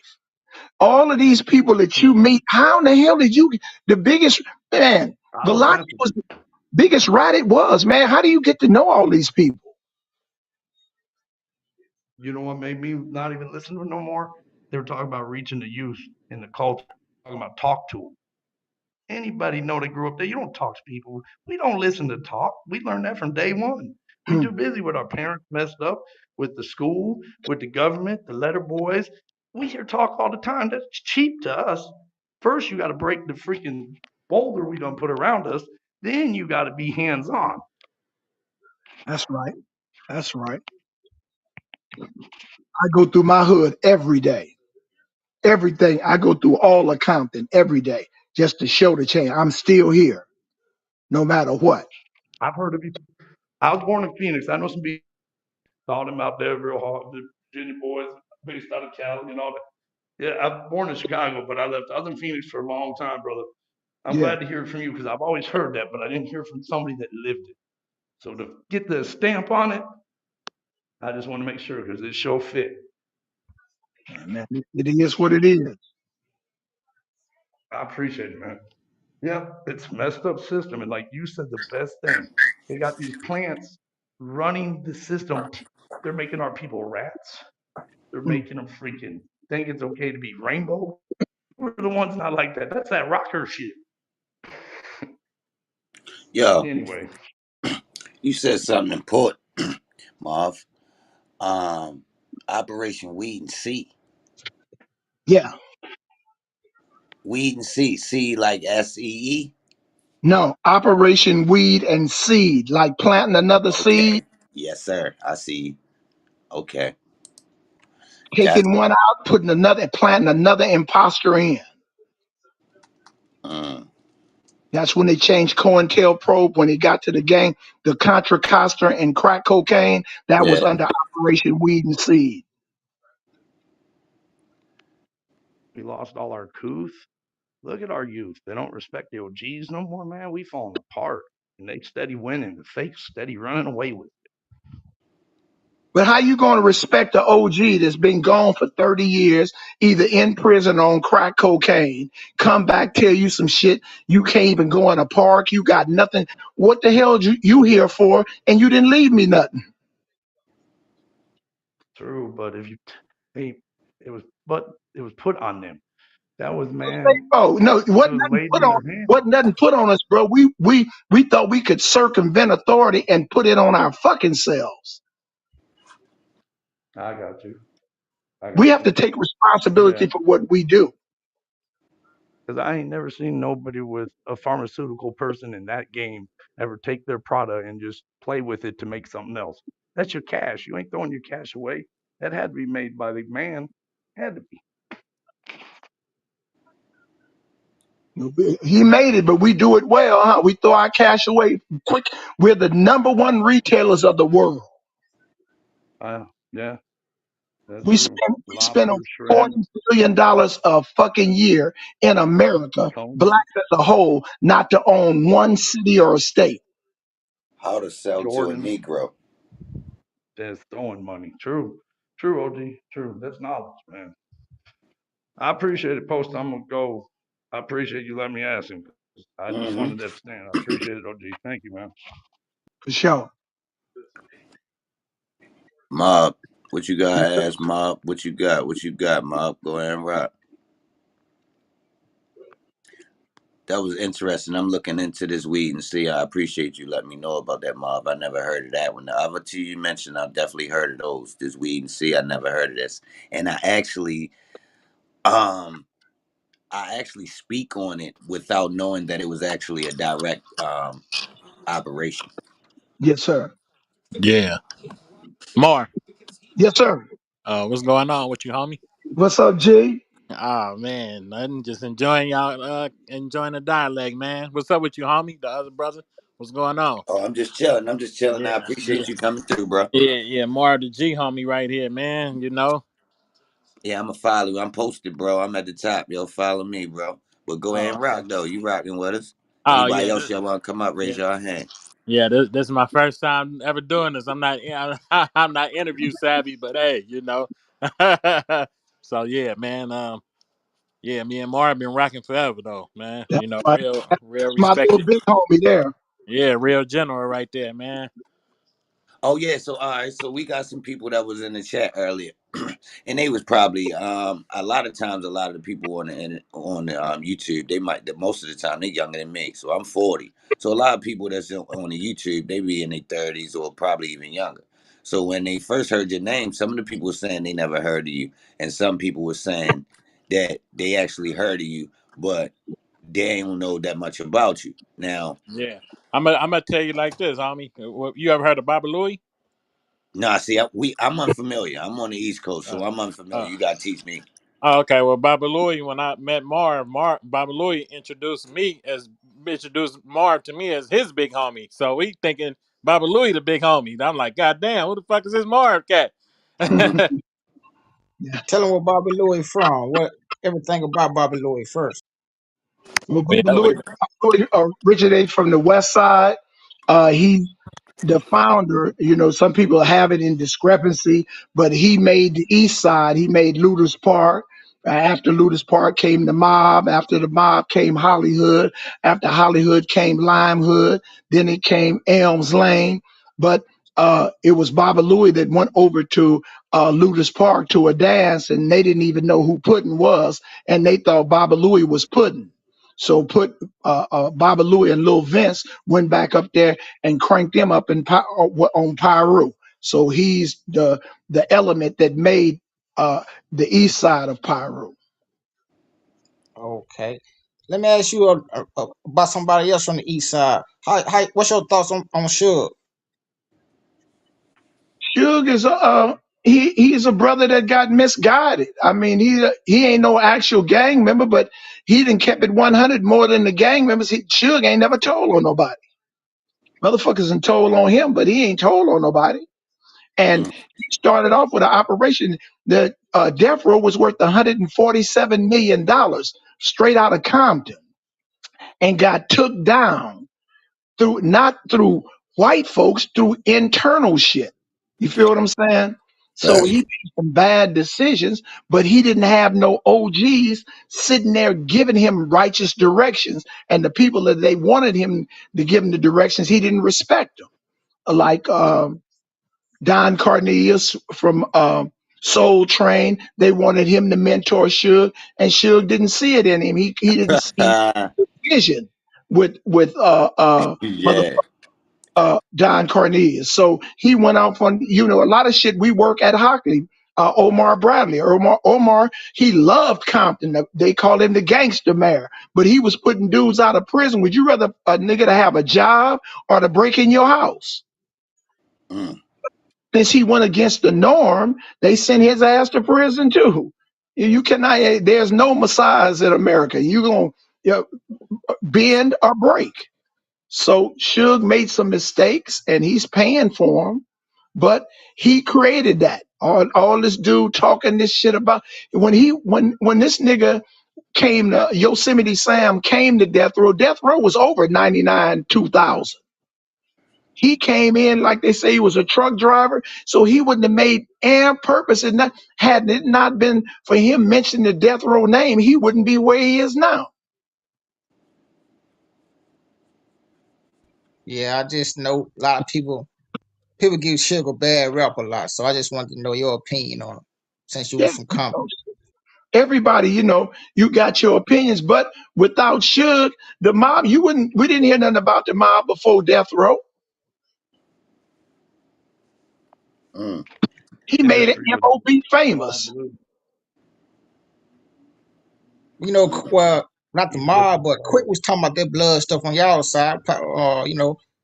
Yeah, Quick was he started out. Quick did some shit. You understand? NWA did some shit.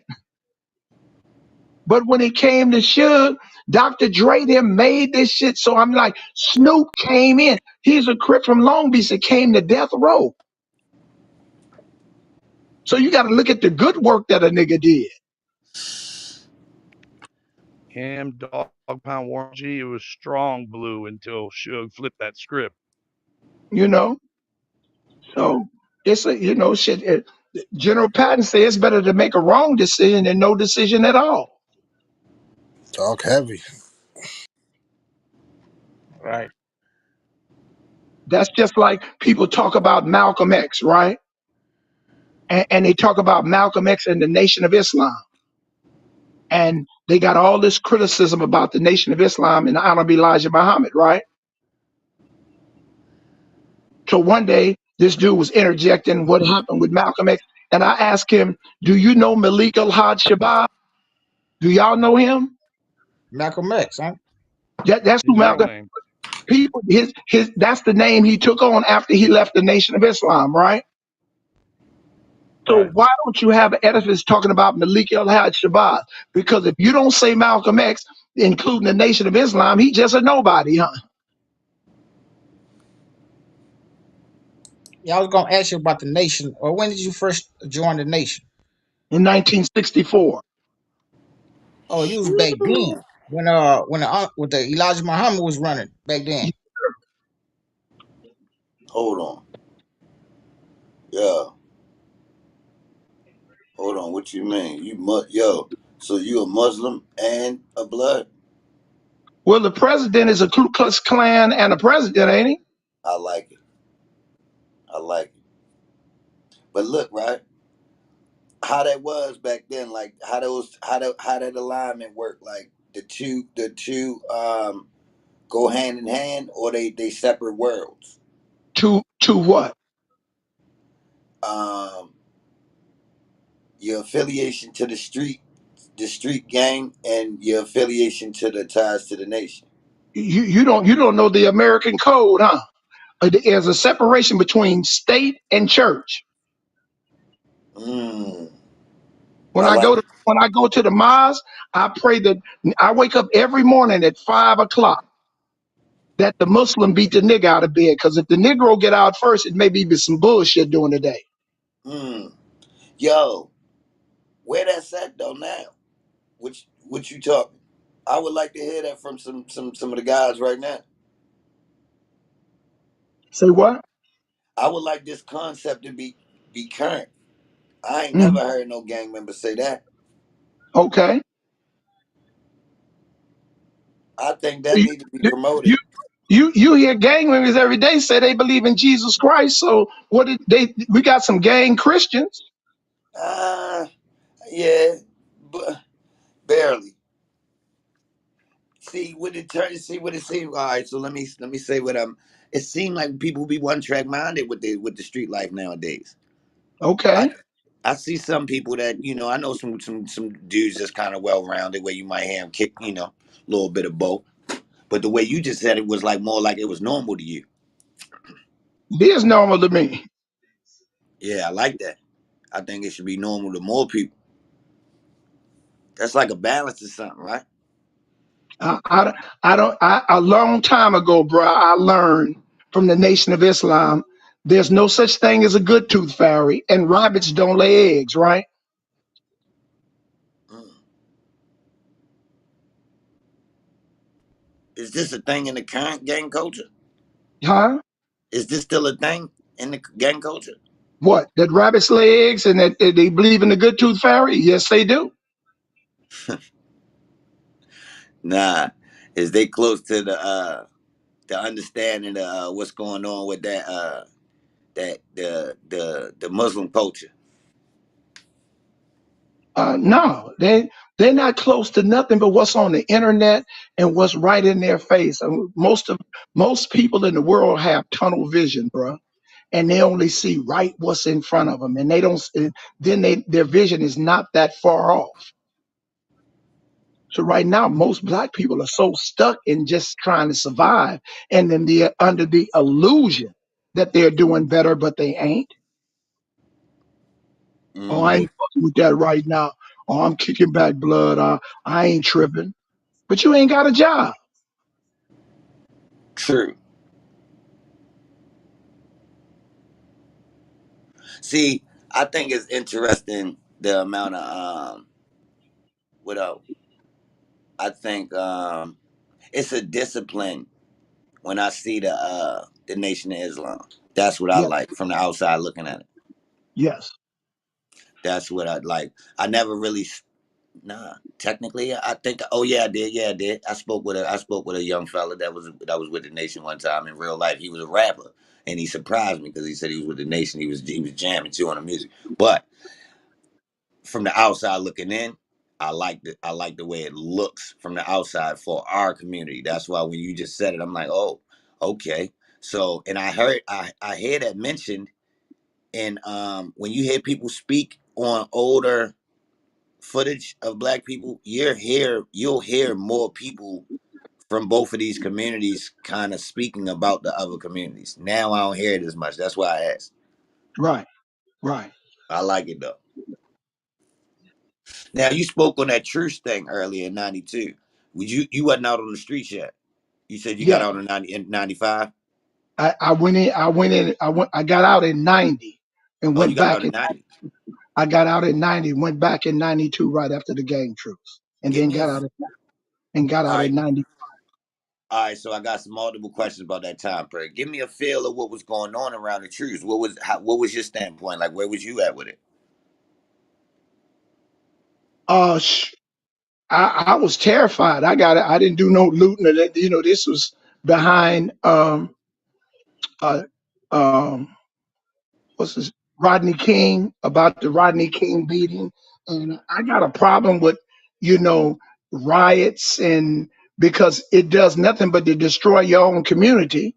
So when the riot broke up in California, we didn't go north of Wilshire. We didn't break in no White. We didn't break in Saks Fifth Avenue, Gucci, Neiman Marcus. We tore up our own communities, and a week later, they was trying to get cheese from the government. So riots don't do nothing. You destroy your own community, and white folks kick back and let you do it.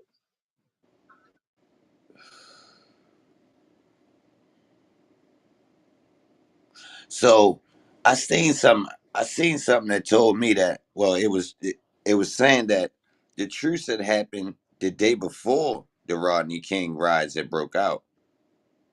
Now, how did that work? The truce happened after the Rodney King riot. See, that's tricky. You said that, and I was thinking that. I said, "Yo, that don't make sense." But they definitely try to word it different. But that was just the news. It was like a news clip I was looking at, and they try to word it like it was actually the day before.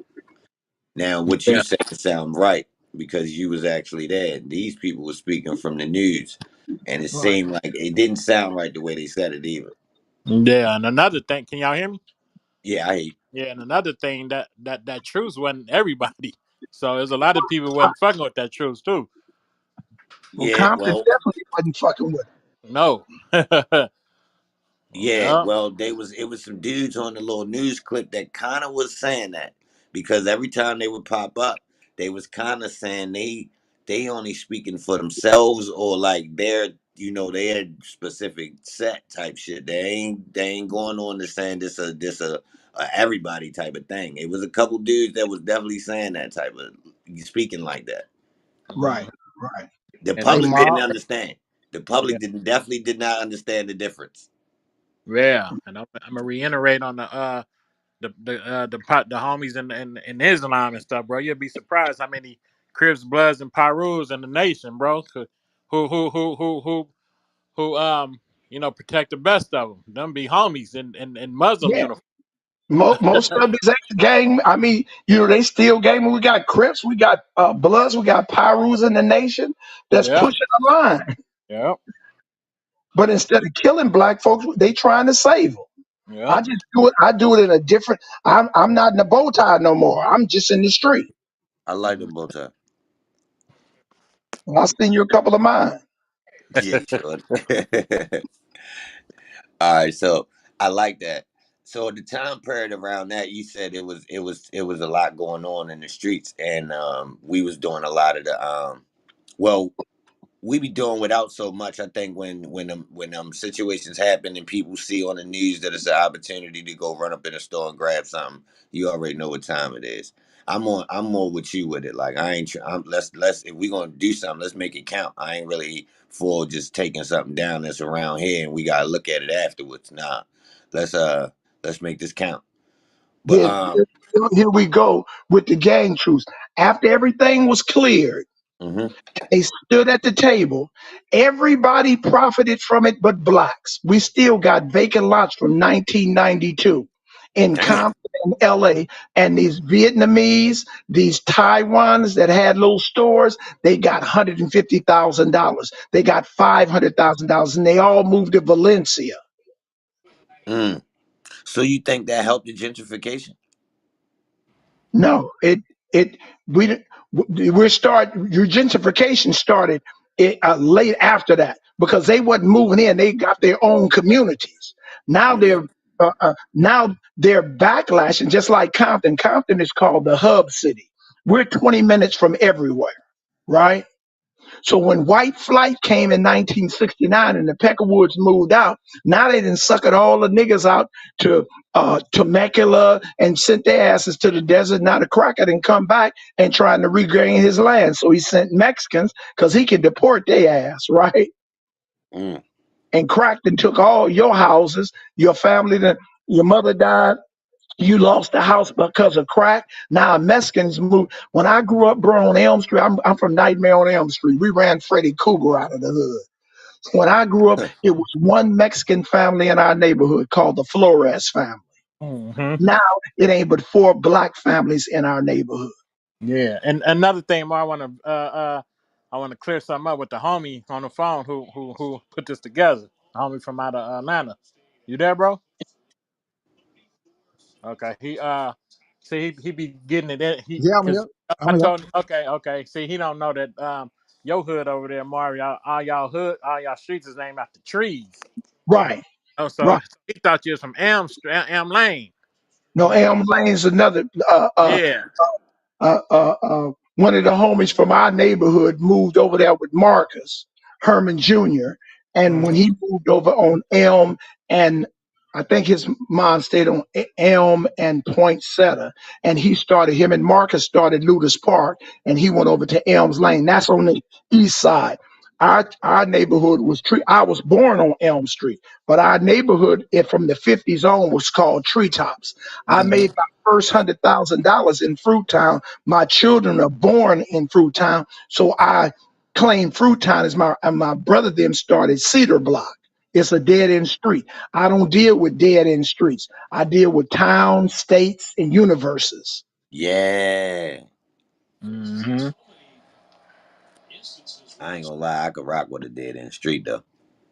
Go ahead. It's safe, but you can't get through it. I know. It's definitely that ain't for the long haul though. That's the come up. I Yeah, rock with it on the come up. yeah. So it's good, but I got bigger plans than the dead end. Mm-hmm. I like it. So all right, so you say that the streets ain't really based upon the streets the gangs over there not really based upon money. So it was more about turf and control and just having like protecting each other. No, they ain't protecting each other. I mean, it was based on money in one set, but then when you're so confined in making your money and you're doing, a man told me one time, we was in San Quentin, and this brother Joe Louis Sturgis out of New Orleans, he said, damn, Kenzie, he said, I was looking in the almanac and I was looking at China. He said, it's 250 y'all in here for murder. He said, I thought Compton was big as China. I didn't know it was but 10 square miles. But you need to go right back to the scene of the crime. You're going back to eat where you shit at. Dang. Mhm. So you get dudes selling dope right in front of their mama house. Mm, Where you gonna run? right. So Now let you me. brought all kind of traffic on your block, brought the police on your block. Where you gonna go? So let me ask you this: what you think about the propaganda of gangs being projected to the rest of the United States over the years? What do you mean by that? Well, from my angle, we got a lot of movies, not a lot, couple movies where it showed the gang culture, and then it seemed to be like a influx with it in the early 2000s where it like sped up and Right. got very heavy to where as though I actually noticed it come to the streets of my city very fast, attached with the music. I'm talking about almost like a boomerang effect. Like, soon as the music touched it, it hit Yeah, the streets heavy. that's right. I mean, because see, before NWA it was rhyming. Hmm. Compton, and here we got Compton, California. NWA, Easy them came with gangster rap, Yeah. changed the whole trajectory of rap. No more rhyming. Now, what you mean? It's not about rhyming. It's more about the image. Then. So that when Easy them came out, cruising down the street in my 6'4", Yeah. and it changed the whole outlook. Now it ain't about hippity hoppity hip hop hop the hippity hippity hop. Fuck that. It's True. about gang banging with a nigga. I don't care where you at. New York, we had to make up some shit, huh? Right. Okay. Now, hold. That pinnacle right there in NWA changed the whole trajectory of the black world on rapping. So now somebody else got to keep up with that. So now you got the imagery of some of these movies and stuff that you didn't watch. Everybody want to be like Compton. Quick say he was in St. Louis, just like Compton. Huh? So, was it our choice to put this image on a TV screen, or You was have it? black people. We have no choice. When BET don't belong as Ted Turner, John H. Johnson sold BET Black Entertainment to a white man in 1994. The Bounce Channel have more kung fu movies. We ain't got no black channels, bro. We don't run nothing black. So we don't get out information. Now you got this information, and we still that's one thing about the internet is giving access to hear different things that we ain't heard before. But we got to put this in a direction that people can eat off of it and understand where they really want to go with it.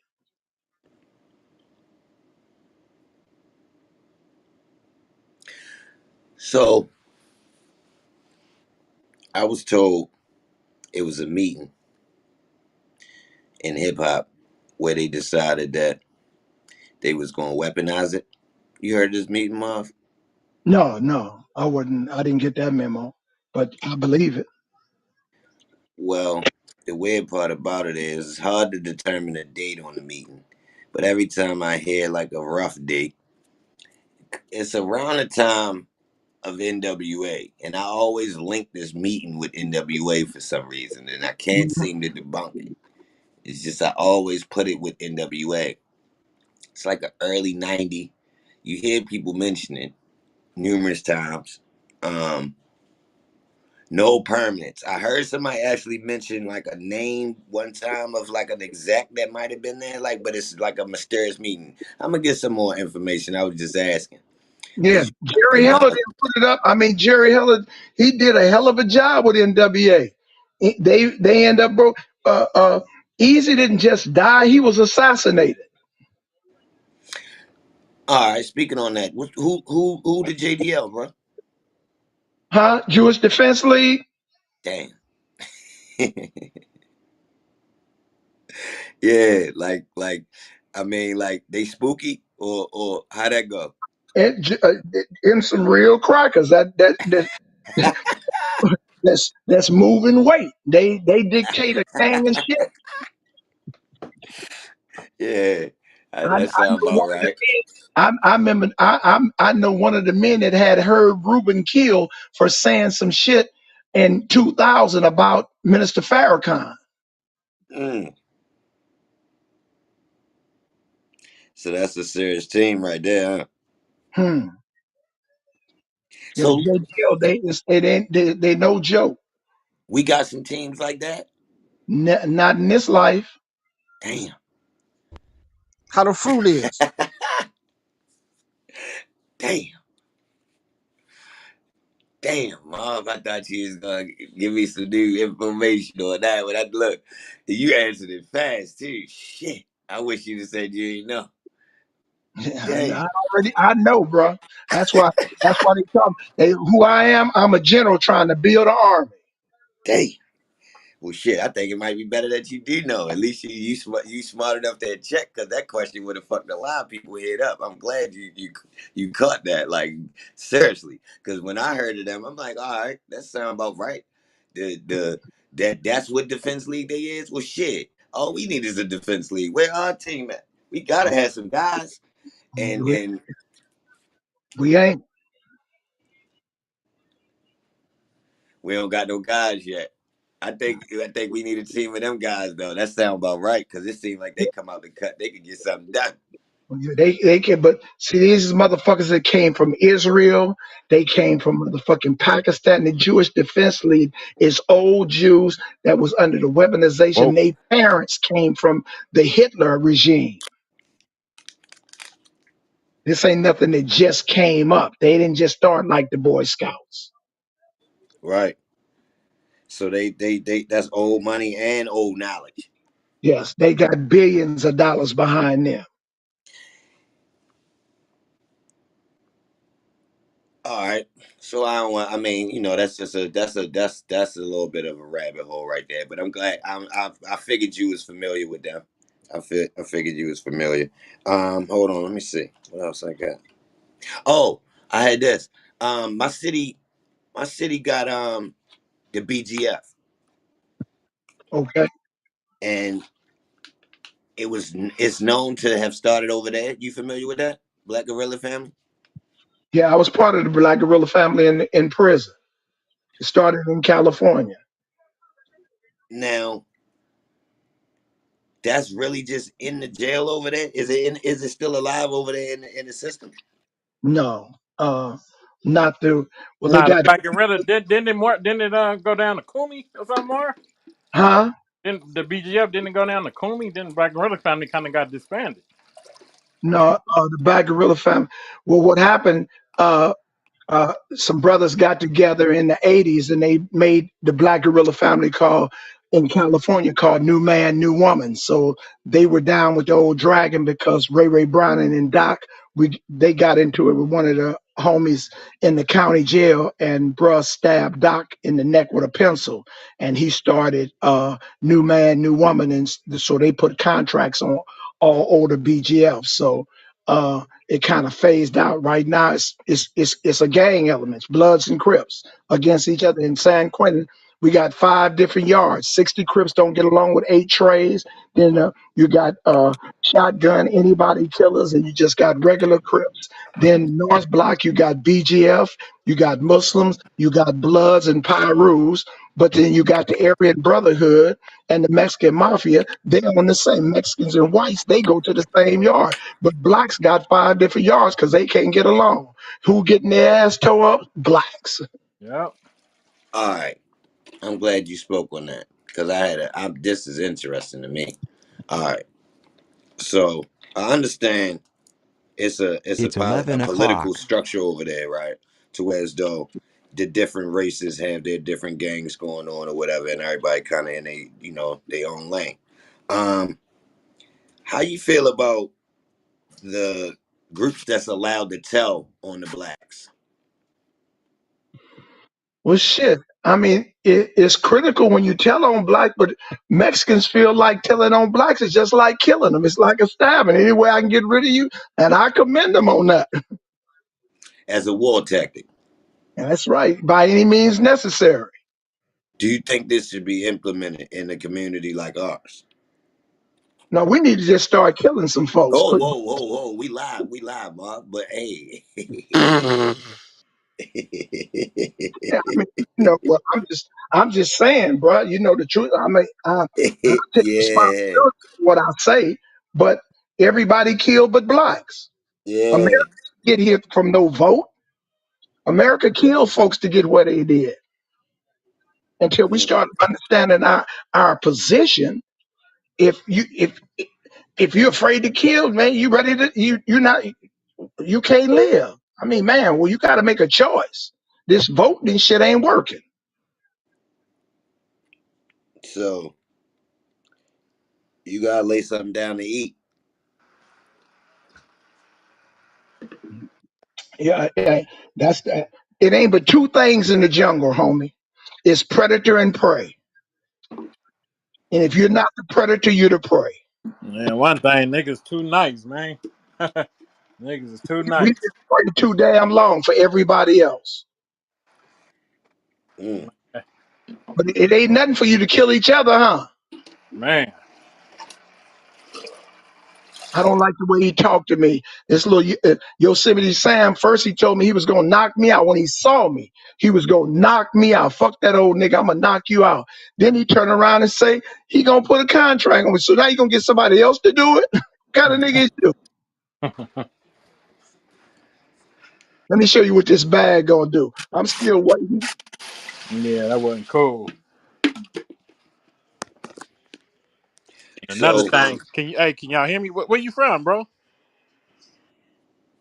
He say from uh, Baltimore, Maryland, Oh, stay in New York now. okay, Beatmore. Okay.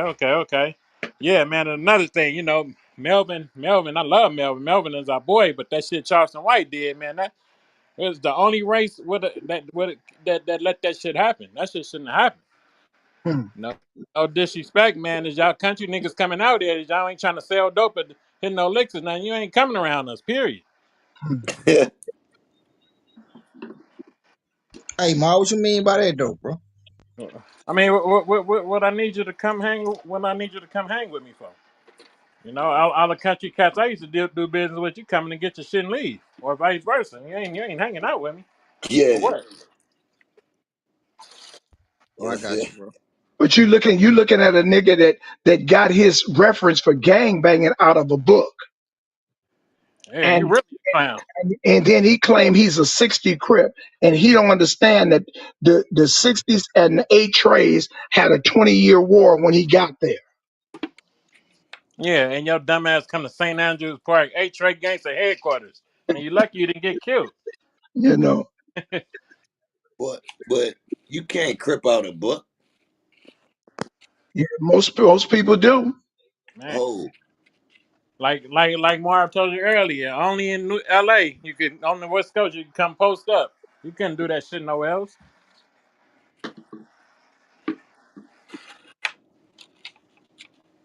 so all right, y'all gotta y'all got the like as far as the culture of the gangs, it's like everybody gives the seniority to LA, to be honest. Chicago get their credit, but to be honest, the culture that's like spread is more of LA's culture, I must say. I Yeah, think because Chicago. L.A. is gang capital. There's a gang on every street. I'm right next door to Chicago. I got homies in Chicago. I go to Chicago. It's nothing like nothing like the West Coast. Right. Not saying that the BG, I mean, not the, you know, them brothers over there, you know, the Vice GD. Lords and GDs and stuff, you know, they very prominent, but LA is gang capital. Right. So I was thinking, like, is it a way that it's going to slow down, or is it going to keep just growing exponentially like it's been doing? Oh, Part of the culture. it's gonna turn. Everything has an expiration date, bro. Mm. Now, what you think that's going to look like, Marv? It's gonna look a lot better because Gideon started off. If you know biblically, Gideon started off with 10,000 men, and God told him it was too many, so he ended up with 300. And with them 300, they took over the giants, huh? Mm. Damn. So So, everybody with it.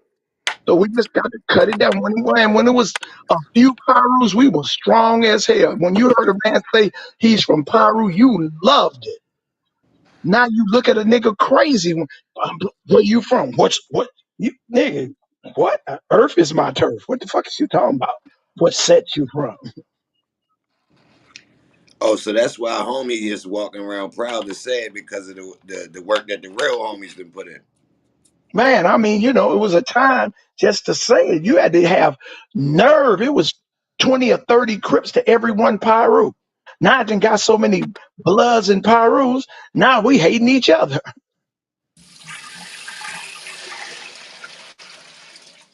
Hey, y'all, I got to get ready to get up out of here because I got shit to do. Oh yeah, no, anytime, Marv. I respect that. I'm glad you came through and stuck around for this much time. We Man, I appreciate you. appreciate y'all. And anything I can do, man, let me know. No, I'm glad you came through and gave us some insight on where you stand on that stuff too. So look, that's what I'm gonna do. I'm a I'm gonna follow you, and anytime you pop up on the app, if you see us in here, just pop up on me. Or if you want to say something out to the world on the podcast, just let me know. I I'm got you. always on. All right, All I right. appreciate you coming through. All right. All right, B. Victor Newman, salute on Easy, that Big one Horn. too. All Yeah, right, it's Salute, all D, Marv. good, man. D. What's up? What's up? Yeah, no, no, I want to apologize. I forgot you from down south. I wasn't calling you that because you know Well, you I got know, we I got know, I know, I yeah, know, I yeah. know. It's So all good. there It's wasn't no all good. disrespect. You remind me of you remind me of one of us, bro. Yeah, I fucks with you, my man. yeah, it's all good, brother. Hey, I'm gonna hit you up, bro. It's all good. Yeah. So everybody, that was Ayatollah Marv. He came through. Young Victor Newman brought him through. I don't know why Victor Newman changed his name, but young Victor Newman brought him through, man. Actually, I was young Victor Newman first, and they used to call me that. So I don't know. I don't know why I did it myself, post. I like it. Fuck it. It stand up. Young Victor Newman. Good look on that. Now the weird thing about it was I just seen Marv pop up, and I'm wondering what's up with the older gang members popping up on the internet. So right around the time when I'm wondering that, the interviews keep coming. And then that's when you popped up and asked me, you want them to come through. So I think it was right for me to get an understanding of what, because I'm starting to feel like, yeah, No, he was a hot topic on the internet. I thought maybe you wanted to ask some questions, and you know how I go with the numbers and things like that. That's all. yeah, I appreciate bringing them through. If you don't remember me a long time ago when I got Mr. Melvin, and I asked you, did you want to interview him too? You probably didn't recognize his name then, because he was always with Mr. Melvin. So responding to me back then on him. So his name got hot. So I just wanted to see if you want to interview him. Say less. That's my fault. I skipped them. Y'all heard it. I skipped them. No, I probably really wasn't paying attention. It was a lot going on back then because I was definitely trying to do more interviews. I probably didn't understand who exactly he was. Like, I just got a gist of who he was the other day when I watched, like, what I watched. I watched the interview with the paperwork where they was talking about the paperwork, not the actual one where they was actually, like, showing it on the screen. But last night I seen the one where they was showing it on the screen. They was talking about Charleston White. But I ain't want to just focus on that paperwork thing because I know people wanted to talk about that. But like, I figured the most part they already kind of exposed the main part of it. He told on his homeboy, and he keep telling on him. My thing is, I think the people want to read through the paperwork to see the little small details. I don't think it's about the big story no more. I think it's the small details. Yeah, But nah, they did it though. They put the paperwork out. I ain't gonna lie, they was on there. I forget what podcast that was. Um, Mogul. Oh no! Don't give me the line. Morgan State of Mind. Yeah, I think it was that one. I think it was. They were sitting together beside each other. It was recent. Wasn't that long ago. I watched it this morning, early this morning. Yeah, I ain't really watched the whole thing yet. I ain't get a chance yet. But yeah,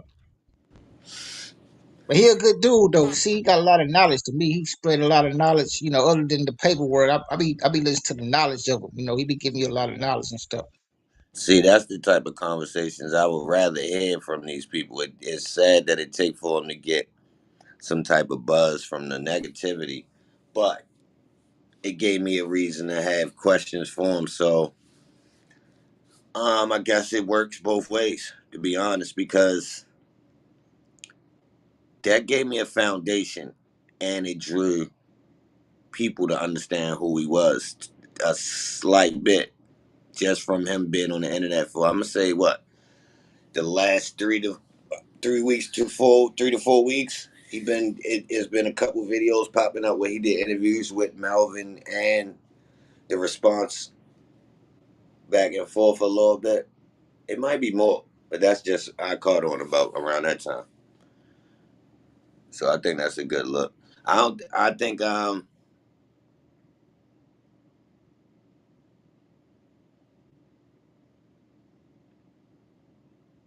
see that's a see. All right, I'm gonna keep it real. What it started to look like is it started to look like these older gang members are actually coming on the internet to monetize it, right? Now that could go two ways. Now, part of me feel as though the people who got the real stories or really resonate with the street should be speaking. Now, it's there's a line with that though, because it could be it's room for it to be exploited, and that's what I think being done on some ends. So that's what was my question, like where are the scripted plays being ran at? So I ain't gonna lie, everything attached to Wack and Charleston White, I be assuming is scripted plays. So when I see Melvin and Marv in this little recent back and forth, I'm like, man, let me find out that's what's going on. This the old retirement plan for the gangsters. Niggas just getting together. It's scripted plays. So you think that phone call was scripted? See, I ain't been keeping up with all of it. Now, what phone call you talking about? See, I might not have heard. I don't think I heard a phone call from these guys. Who was on the Well, phone? yeah, you ain't really. I don't like one. I thought you maybe you heard it. So it's him and Wack was on a phone call together. Now, at what point did this transpire? After the fact that that after the fact that what they all want to. Well, I don't know, man. I don't like to talk about stuff like that. I don't know, bro. I don't know. Not like not it's internet stuff, yo. It ain't like it's really like all right, we looking at it from the internet. So wh- I'm like you. I don't really kind of chase it, but it's a conversation. Now we know these two grown ass men ain't no way in hell these niggas is really getting into no beef. So technically, if this what they doing to pass their message. Now Wax seemed to not never land no goddamn messages. I was giving them the benefit of the doubt, but he ain't really landing no messages. Marv kicked enough shit just now to prove that technically, once he get to talking, he dropping more motherfucking knowledge. he ain't on that bullshit because he could have spent his time up here really trying to drill and kick some shit on some old niggas phony. I'm yo. He wasn't really, and I was giving him room. He wasn't really going down that angle. He wasn't patting himself on the back. That wasn't what that was about. It says a lot. So I gotta give him the benefit of the doubt. Now,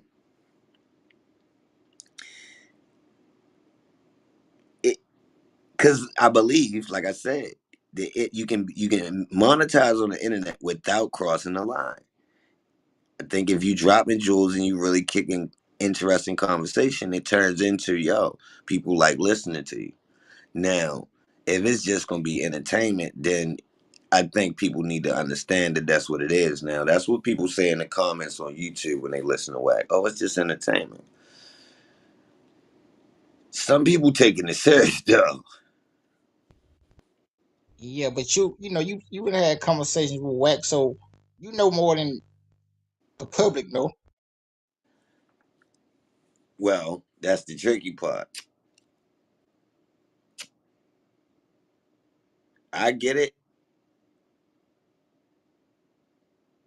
and seeing people's response is kind of tricky because it's like, watching people still consume as much of it as they do. I ain't gonna lie,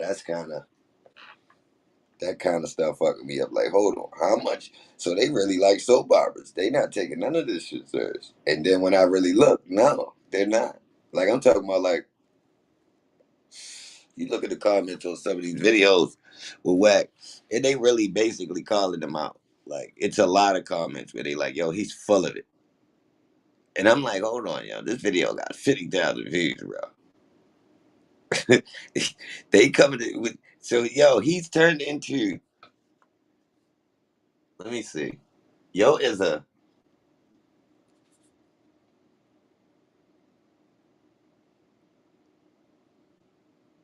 Yo is the 6ix9ine of black gossip. Yo, he is like I say that respectfully. Yo, hold on. I'm not just trying to like make a funny right there, right? Like really, like what I mean by that is, Yo's essentially going ham on a crash out tip because it's a little bit of substance every once in a while when he speak on certain subjects, right? I ain't gonna lie. I used to be up here trying to get him to really talk about regular subjects so he could chime in on certain shit and really give you some insight for real. I peeped it. Um, when he choose to do it, he is rare because he know it don't draw as much of a crowd. So I get that part too. Definitely don't. Um, I don't want to see that turn into a thing in our community because I see more and more of it. It's a lot of people coming from the streets on the internet, and if they see some of the people that's more popular, that's representing the same part of the culture, do wild stuff on the internet, we gonna get a lot more activity from people doing that, and it's misleading. You're So right that's about that. yeah, that's just my part. Having that conversation with Marv gave me more insight on the people who didn't commercialize it. Like I don't get the commercialized feel from him. I thought it was more like that's what they was trying to do. Like everybody trying to come out and put their name on the internet so they can get more traction on their story. But I ain't really feeling that from Marv. And I'm gonna be honest, I didn't feel that from Melvin at first. I think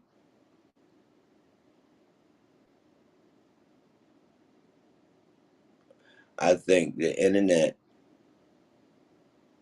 in our community that voice need to be heard needs some platforms where they can actually thrive without having to be involved with certain people.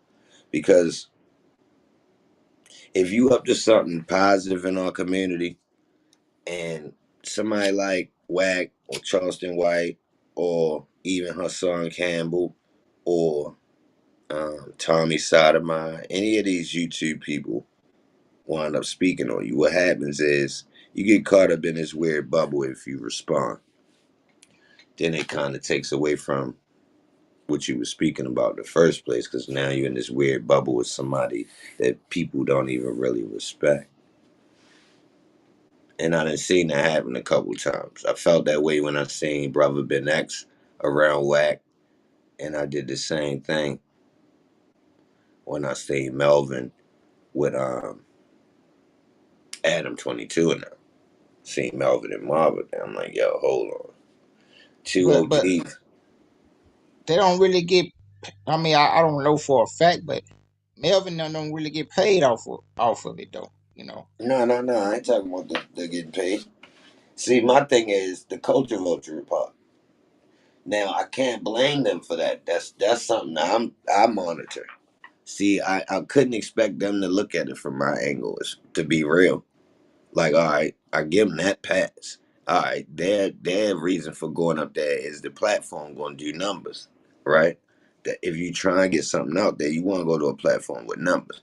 Now I got this thing that we should be able to crank up the numbers of somebody like SETI platform without having to go on at them, instead of using the bigger platform, which is Adam, and taking SETI over there. Or whatever the case, not taking them over there, but, SETI taking some, however that went down. So that's my theory. Why SETI platform ain't big enough from the jump to not have to go to Adam. So that's why it's troubling to me to see that happen. Now I didn't. You know Now, what? I'm listening. I ain't never thought of it like that, Poster. You're right. Now that was my main thing. Well, like when I used to be looking on the internet right before I popped up on here, I was looking at a nice assortment of guys. I look at a whole bunch of purple people, but some of the dudes in our community I'd be checking out is King AK, and because I was watching him, said he popped up a couple times, so I would go over to your channel and check him out every time, every once in a while. Not a lot, but on some support type shit. So my idea was, damn, they kind of consistent and they doing a good job at it, but they numbers is like way lower. So I get it. They was they get started. Their channels kind of new, fairly new, so they shouldn't be up but so high. But then I realized, well, how long do it take us to build up the dudes in our community? Like, if we all hop on them and make one up, pause, we make one of them the wave at the current time, then we should be able to run the numbers up. And now we got somebody that's actually from our community that has 3 million subs or 4 million, and their opinion is actually being heard that resonates versus it being an outsider.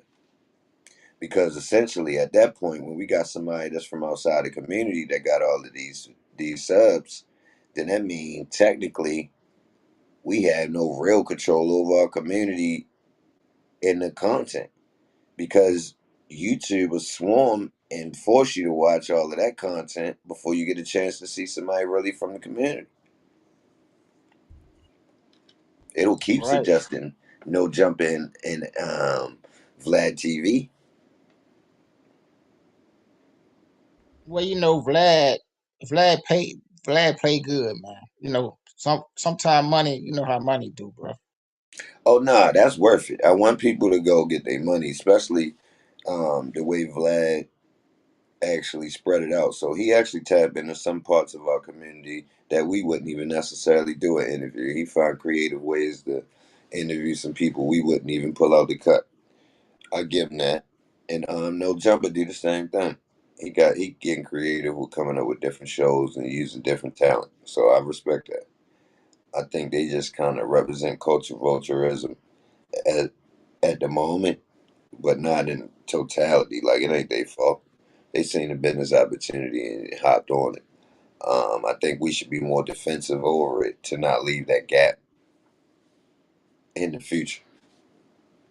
Who is the top black what you call black Vlad and all those people? Who's the top black people that do that? That's what I'm saying. It's a gigantic gap, bro. Damn. I'm talking about, like, I don't know. You would say academics, and then you got a problem, because you from there you go into. I mean, who else? and you get into like specific genres, nobody that actually I would say is like a generic, just an overall hip hop host or YouTube channel that's dedicated to the culture. Nah, not nobody from it. And if they is, they got, they more like a start off channel where they got, you got King AK and them just starting to cross the 100. So he crossed the 100 soon. I mean, recently, I mean. So What that about was, the art? What about Art of Dialogue? that's a purple dude. Yeah, yeah, yeah. Art of Dialogue. He be doing. Check him out. The Art of Dialogue. He I get a think lot he of got, people. I think he close to a million, or he might be over a million. What about Say Cheese? Nah, he almost to a million, or he got a million. Yeah, he up high, but he ain't up on 4 and 5. He up kind of high though. When I look, I think it was like 800, 900,000, or maybe 1 point something. Everybody around like the ones that's high, like that's just say the highest that's actually from the culture. I would say the highest I seen, I think, was like 1 point something, and it was somebody that was kind of commercialized. It was like, okay, I see him. They got his numbers up, but then you get into how many of those numbers is juiced. So you got some people that's organic numbers and some that's not. And I'm gonna say this: anybody numbers that's real high, uh, I'm gonna jump out there and say I do believe they have a lot of bot accounts. So I went and did a little check on this idea. So I'm like, yo, I wonder how many. If you got 4 million subs, 5 million subs, then you should get, a certain amount of views on each video. But I know that certain people channels don't even do like 2 and 3%. They don't do that. So I look. So something tell me check out Vlad Instagram. I go to the Instagram. I see the number of likes. The likes is kind of low. I look at the views. The views is low. The views on no matter of fact, the post that I went to, the views was on like 10,000 or something, right? So I look at the title of it. It was something that was cool, like whatever it was, them kind of plain little picture posts that he be putting up. So something tell me just look at the page, the regular, all of the posts to see the overall views. So I get to scrolling back. I look. A lot of the views was in hundreds. And then it was like, the 1.2s, and then you'll see the ones like every once in a blue moon, one of them shoot up because it was a good topic. So I say, damn, that's crazy. How he got such low views? Make me look at his subs, check him out. He got blue count. This is the real account. So then I go back to one of the posts, and I'm like looking at it and saying, what's going on? Why I ain't getting no real traction? So when I look back at the video,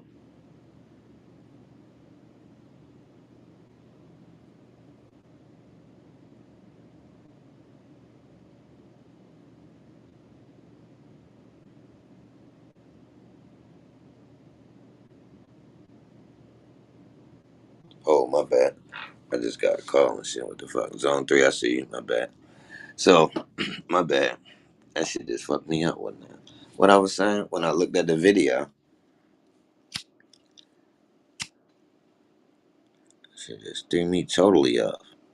The hell?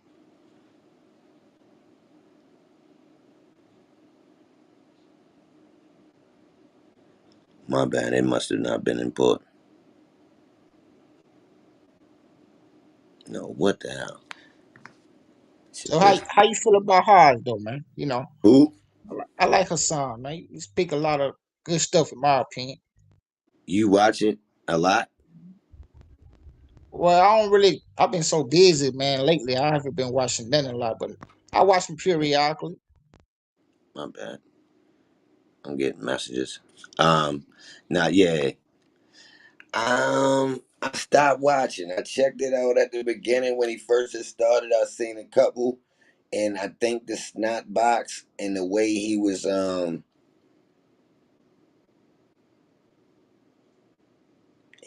Hit he them in was the head with the headshots. yeah, like he was a little bit over the top with some of the stuff he was saying. So like I just stopped watching it. I ain't gonna lie. And then he was getting into the little back and forth with some of the other YouTubers, and I really wasn't. It was like, yo, what's the point, yo? If you want something to change in our community, you can't be doing this bickering back and forth. So I seen the antics, and I kind of laid back. I can't tell what's a show and what's not. Ain't you into all that though? For us, like, don't you know how to do all that for us? Set things up like that, set up channels and all those things. Yeah, I do now.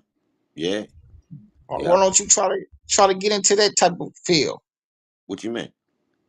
I mean, like, like, I mean, I know you got the clubhouse, but like, the channels like they got, like the interviews. I mean, like the what you call it, Vlad, or the people like that, or like the Sasan Camels type thing. Where I actually show my face and do the on screen interview. Yeah, yeah, or interview, or just straight interview people from the community, or how like they doing it. Oh shit, we gotta go to the. Nah, we need to interview the guys, the top. We gotta go to the top. Okay, But yeah, I'm with it. I think this the little run I did on Clubhouse was actually grooming me to get me ready for it because I'm prepared for the audio part. I think I wasn't totally focused on it being me talking. What kept happening was I was encouraging other people to do it, and I was going to help them set it up. When in reality, I mean, technically, I probably was been supposed to just start talking. You understand what I'm saying? Because I've been had all of the things needed to do it. I sit in the studio all damn day. Like I literally just could have just turned the mic on and started streaming. I could have been doing this shit. yeah. I I mean, was that's a lot lucky. of. I know a lot of people doing it, monetizing, and a lot of people doing good with that. I don't know. You know the numbers, but I know a lot of people doing it. So I think you got your voice is just something about you. You got you charismatic. I mean, everybody like you. So I think you'll have a good platform. I need to get back in that groove, so I'm gonna get away from the trolling and the ignorance that was on Clubhouse, and I'm gonna focus on like what you were saying, more of the content that's on YouTube based. But I ain't gonna lead a community on Clubhouse though. I like what we had going on Clubhouse. It just gotta reestablish itself to be a nice community of people that actually want to talk about good subjects versus we had them, but it got kind of what you want to say watered down from the traffic that was coming in trying to troll. So we just replenishing the new people. I think we ready to go through a season of new people coming on. That's what it's feeling like, to be honest. I think somebody called it at the beginning of the summer. Somebody say, "Yo, the app died down last summer. It died down and then it picked back up around school time." And I'm like, "Oh, okay." I ain't know whether it was a true, but I was like, all right, if before I say the app officially is dead and something need to be done to move on, I'm gonna stick around to see what it do after the summertime because that actually made sense. People out and about, they ain't got time to be just sitting on the app for no reason. Once you start Uh, school back up, now go ahead, you got it. Not to say, yeah, I'm just listening to you, agreeing with you. I mean, I'm gonna ask you a good question though. Why? I mean, I know it's content. Why do we always gotta belittle our brothers on here, man? I mean, I be looking at a lot of titles and this person did that. This person, this black dude did this to his wife. He hit his girl. He did this. I mean, why I gotta be? I know we need to talk about those things, but why we gotta belittle all black people on this app a lot? Mm, it's the monetization. It then got out of control. So look, traffic, the monetization of traffic. Um, so people got their eyes set on numbers, bro. I ain't gonna lie. What I noticed in the year, so even before they found a way to monetize these rooms, they was enjoying the clout that came with the numbers. So if you go back to some of the audio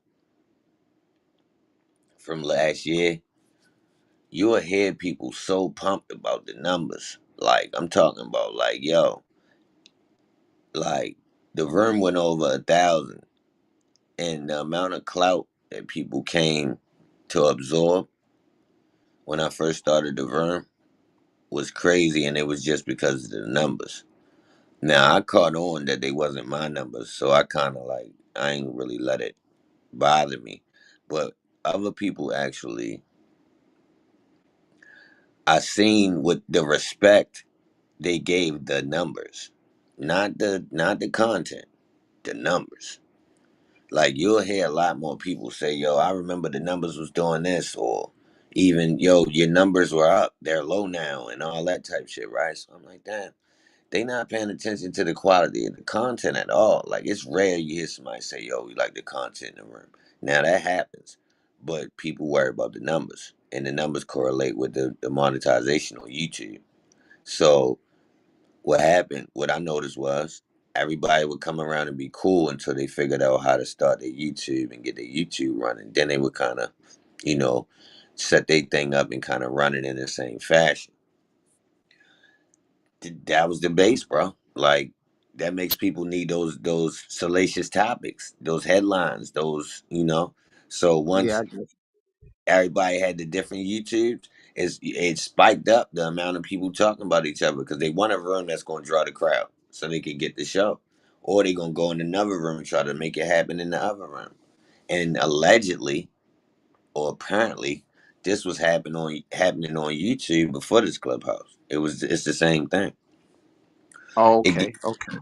it get more traffic. I mean, it's almost proven with Melvin and Marv. So the paperwork situation made a whole bunch of people say, "Well, who's those two guys?" Because he even did that to me. I didn't know who Marv was. So when I seen it keep getting posted in the titles on YouTube on a suggestion, I finally clicked it. Well, who is what they talking about? Now, once I seen one of them, it made me look back to see, well, who is this dude? So it worked even when you ignoring it. Cause I was ignoring it. The algorithm kept showing me Marvin and Melvin talking about it. Oh, and then Seti came in the room and talked about it again. And I'm like, well, yo, who the hell? And I asked Seti, yo, who's y'all? Who is Marvin? And he like, well, he such and such, such and such. And I already knew who Melvin was. And he was basically saying he taking the paperwork up there to no jumper. So I'm like, all right, cool. Now everybody going up to no jumper or Vlad or whatever platform it is. My theory is this. It seems like those people don't mind being the platform that will allow somebody to expose somebody in our community. I think Right. I think we need some type of person there that can monitor how much of that is being done. So like say for instance, you come up there and I know you got a problem with another person that I communicate with or that's been on my platform. Now, of course, the people want to ask me what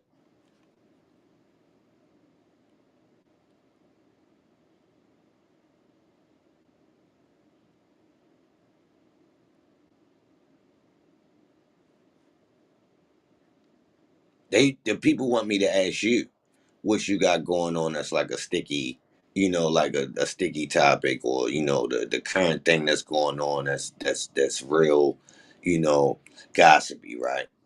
Now, it's up to me to do it in a way that's respectable and certain things I should dodge. Um I think we just need more of that. So I think if the people on the internet that's from our community sat down with bloggers and hosts that understood the dynamics of the streets, They wouldn't ask certain questions, and they wouldn't really add fuel to these beefs. Because you could sit down with that dude, and you could sit down with this dude, and you actually could do it in a manner where as though you're like, look, yo, I know what's going on. Woo, woo, woo, woo. I ain't gonna really get into none of that while I'm interviewing you. Now the people want me to ask you about it. Now, respectfully, I would choose to stay away from them topics.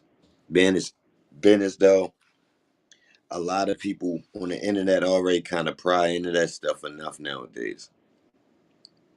I would find creative ways to speak on it without letting that person have to go into a lot of details. Just to let it be, the topic was we we grazed the topic, but I want the person to feel comfortable and know that technically, we're not here for just you to talk about the controversial stuff. We could actually talk about other stuff, being as though the controversial stuff is already going around. So if you created a buzz from speaking about it, each interview as you go doesn't have to necessarily throw gas on it. You could skip an interview. You don't have to respond directly every time. You don't have to keep talking about the initial thing that kind of got the ball rolling, a little bit of controversy. So I think that's the way you could use it. All right, you had an initial thing that made people keep looking at your videos because you and somebody else had a back and forth. All right, now you get an interview with this person. After you get 4 or 5 interviews, does the next person have to ask you about that beef still? Or can they move forward and just ask you about what's going on with you? So I think I'm trying to find a blend of that right there. I think that's what Gangster doing, bro. I don't think he trying to he doing it something like you was doing it. He don't push the topics. He push the topics like 2 or 3 times, then move on to the next. And I like that. The thing with Gangster, I'm glad you brought him up. This was my thing with Gangster. I wasn't really per se worried about the interview with Gangster. My thing with Gangster was I seen him sitting up there with Vlad, and then I seen what he said in a live stream with somebody else. He said he wanted to set up his own YouTube, right? And he said it from the angle of, I just came home. I know I got a little steam because of the situation and who I'm connected to. Vlad Vlad put got the ball rolling for me, so I'm trying to get mine set up. Now, when I heard him say that, I'm like, damn, okay. Now, his storyline is tricky. Why you say that? The thing about telling on the people that's deceased, right? Oh, Now, okay, that okay. yeah, I don't know nothing other than that. You feel me? I ain't never, I don't know too much. I just besides the connection to the hot boy, the Cash Money thing. But that was the only thing I was going off of, telling on the deceased. It was new to me. So when it popped up, that was what everybody was talking about out of the whole interview. That was one of the more interesting parts. So people kept asking me, and I told people, yo, technically, I'm not mad at that because if that was my homie and he was my co-defendant and something happened to me, I want him to use that. I would feel like, yeah, my man got away with that. That's some slippery shit right there. Woo. If if you was two niggas who was outside breaking law together and your co-defendant get off at you pass away by saying, yo, he did it. I, I'm gonna tell you, I think 90% of criminals is gonna be like, so man, I don't give a fuck, man. But look, I take it a step further. If I did that from the other side, say I'm the one locked up and I pulled this move, I might have went hard and hit the family first and asked them, listen, I don't want to get into details, but yo, I need to bust a move. They like, what's up? Like, yo, I got this option to tell these people that I ain't really do that. And they like, what you mean? I'm like, yo, I can say your your peoples did it. I know he ain't here, but hey, look, right? I need y'all to look out for me on this one. Yeah, but a lot of people probably ain't gonna agree with that though. If they family members like that, you know. See, look, all right, who you got to ask for that? Who you got to check with? I don't know. I mean, whoever is it, I don't know. See, look, this my thing. All right, say your man out in the streets with you, he full throttle. His people's full throttle too. You know these families where it's like everybody, you already know everybody with the shit in some form of fashion, right? Yeah, Who who do you gotta explain this to? That was my best move. Y'all wasn't even in our lives. Now look, I'm gonna tell you the time where I go actually explain this for real, like beforehand. When you guys show enough square family, like they wasn't involved in none of the shit we was doing, and I got respect. They know me. I'ma come say something. Well, call or however I need to be wherever I'm at. I'm a call before I pull this play. I ain't gonna just pull it. I ain't gonna just bust a jug and just shoot my shot on this one. I'm gonna try to get in contact with Mom Dukes and let her know. That might be the only person, bro. I swear to God. Other than that, I don't give a fuck. That's my man. I know how yo rock. If I feel like yo wouldn't care, I'm rocking. I might, if yeah, but like I said, if his mother showing up square like I ain't said to do, I don't want her just catching this on the back end. I done threw her son under the bus on some more. He really ain't do it. Straight up. but what if you come in this mug beforehand? And she like, I don't really want to do that. I don't really want to put that on my son I or ain't gonna do whatever. it. Then what you gonna do I ain't gonna then? do it. Okay, Straight up. Straight up. it's a slippery slope though when you trying to you know. I'm gonna try to convince her. I'm talking about. Yeah, yeah. I'm gonna try to convince her, and I ain't talking about no pressure. I'm talking about look, like what we need a couple dollars. Like really, I ain't even gonna lie. Like now it depends. Now I'm not asking if we did some old cold stone cold nut shit, bro. I'm not asking for that. I'm not even gonna probably try to even get out on the strength of you, bro. Real shit. Like if we really did some stone cold nut shit, bro, I'm not trying to use we did that, bro. Like you know what I mean? I'm just gonna have to do this. But if it's some old gray area shit where it's like, yo, we man, I did yo, this ain't even the one I'm supposed to be down for type shit like this. You know what I mean? That gray area type one, I might try to pull this game. You know what I mean? But if it was it was red, they caught me red handed. And it was, some crazy. Nah, bro. I'm gonna just go ahead and sit down, bro. I ain't trying to play Straight that up. game.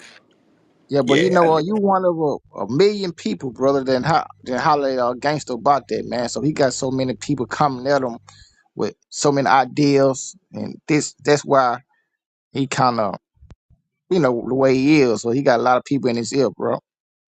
well, see, I wouldn't even. All right, well, let me keep going about that. All right, so that was what I was thinking about that. So when I seen that he was trying to start his YouTube, I said, all right, I see what he talking about. Well, let me reach out to him because our content creators are shorting themselves because of the way they start, and he had a buzz. So my thing was his quality need to be up. So I catch one of his early streams, like maybe like the second or third type. So I see his setup. I'm like, okay, he just need to get his setup right. He be good. He know how to talk. He know how to deal with the people. He understand how to work the live stream. Somebody got him right to that extent. He just need to get little elements right, and technically he got what he need. Your homegirl helped him do that. Queen France. You know Yeah, her from the street. She from Baltimore, right? yeah, but I don't know. I mean, but Okay, she look like she a nice bit younger than me though, bro. okay, okay. Yeah, she look like she current. She look like she outside right now. You understand what I'm saying? But um, What what I was trying to do is, I think he got the podcast and the vibe. He understand all of that. He just got to set the setup to give it the professional look. That's all it needs is to shine, and it ain't hard to do it. You just gotta know the little tricks. That's what our community missing. Is yeah, we like, I'm talking about like we it's these small things, bro, and nobody ain't telling nobody. They small elements. It's lighting, and it's not expensive. It's weird that nobody not even doing it. They're not even trying. It's light, camera quality, lighting, and other elements that go on the screen. So like, say for instance, why is just them in the camera? And when people show something on the screen, why they showing us cameras showing screens? Yeah, you know all about the camera thing, so you good with all that, right? That's what I do. I mean, like, so I think our community, we got a lot of people in our community that play with cameras or they like streaming. I ain't the best at it. Like, I'm just learning the streaming side, but I do know cameras and I understand computer applications and tech. So that's where my expertise can be helpful to other people. And I think that's what the other platforms is using. If you pay attention, these other platforms really got these people behind the scenes, bro. They got a me back there. They got two and three of me for real. Like, my common knowledge that I know, if you go and look, turn Adam 22 camera around, it's probably two or three people in there that's probably on the same page. That's really sharks. Where you, if we got to talking, you'll be like, yeah, them niggas on some other shit. Yeah, they have entire production teams. Entire Exactly. production teams. So we missing out, bro, because we shaving them corners. Even though we trying to target and our content is on that caliber. Straight up. Man, you spot on with that. You know, the lighting thing too, Post. That's like a really big deal, bro. You be paying attention to that shit because I know you giving me several pieces of advice to tighten up on, and they work. Yeah, you one of the channels I said something too. But see, I know how it is when somebody just come in saying some shit.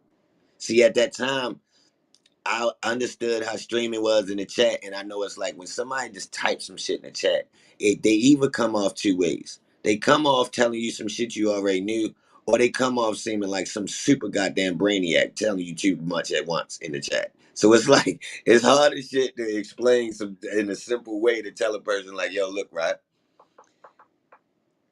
Yeah, yo, order this light right here off of B&H, bro, to get you right, and you gonna have to angle it at about a, what's that? Put that motherfucker. You want that bitch about?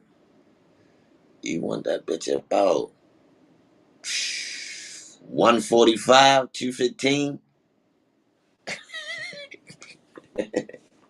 straight up. Or look, hold two lights, two lights. All right, turn your room light off. First off, turn that slip that ceiling light or whatever is hooked to the switch. Turn that hole off. Turn that off. You know what I mean, you want a hair light to separate you from your background. Put a trim around the shape of you. This gonna give you the cutout effect, like how people sitting at the news set. That it's a line that separates you from your background. All right, you light up your background. Two key lights light lower than your face. So what this gonna do is make you pop. Now, I just said two key lights. You're not gonna understand that because that's some technical, like, I kind of like worded that in a camera type of style, right? So look, basically you want that motherfucker about a notch dimmer. You mean subtly lit behind you. Now you could go bright behind you, but subtle darker is better, way better. I'm telling you. hey, You look.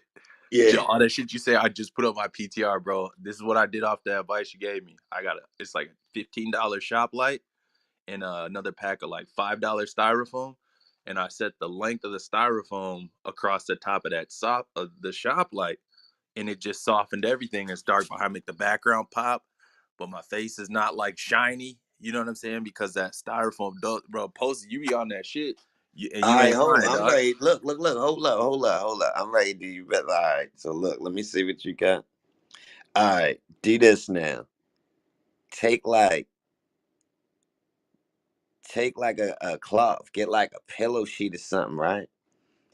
And don't put it right up. That light ain't hot, is it? That's Nope. LED. Yep. Yeah, all right. Take the cloth. Take the matter of fact. Put the whole goddamn light in the pillow sheet,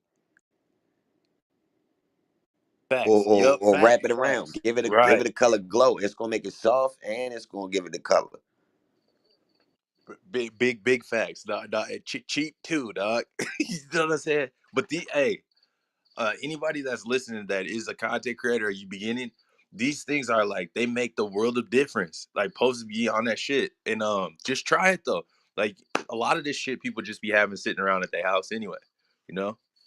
I mean, I could tell y'all for real right now. I could put it on the screen. Like, hold on, hold. You want to really rock? Hold up.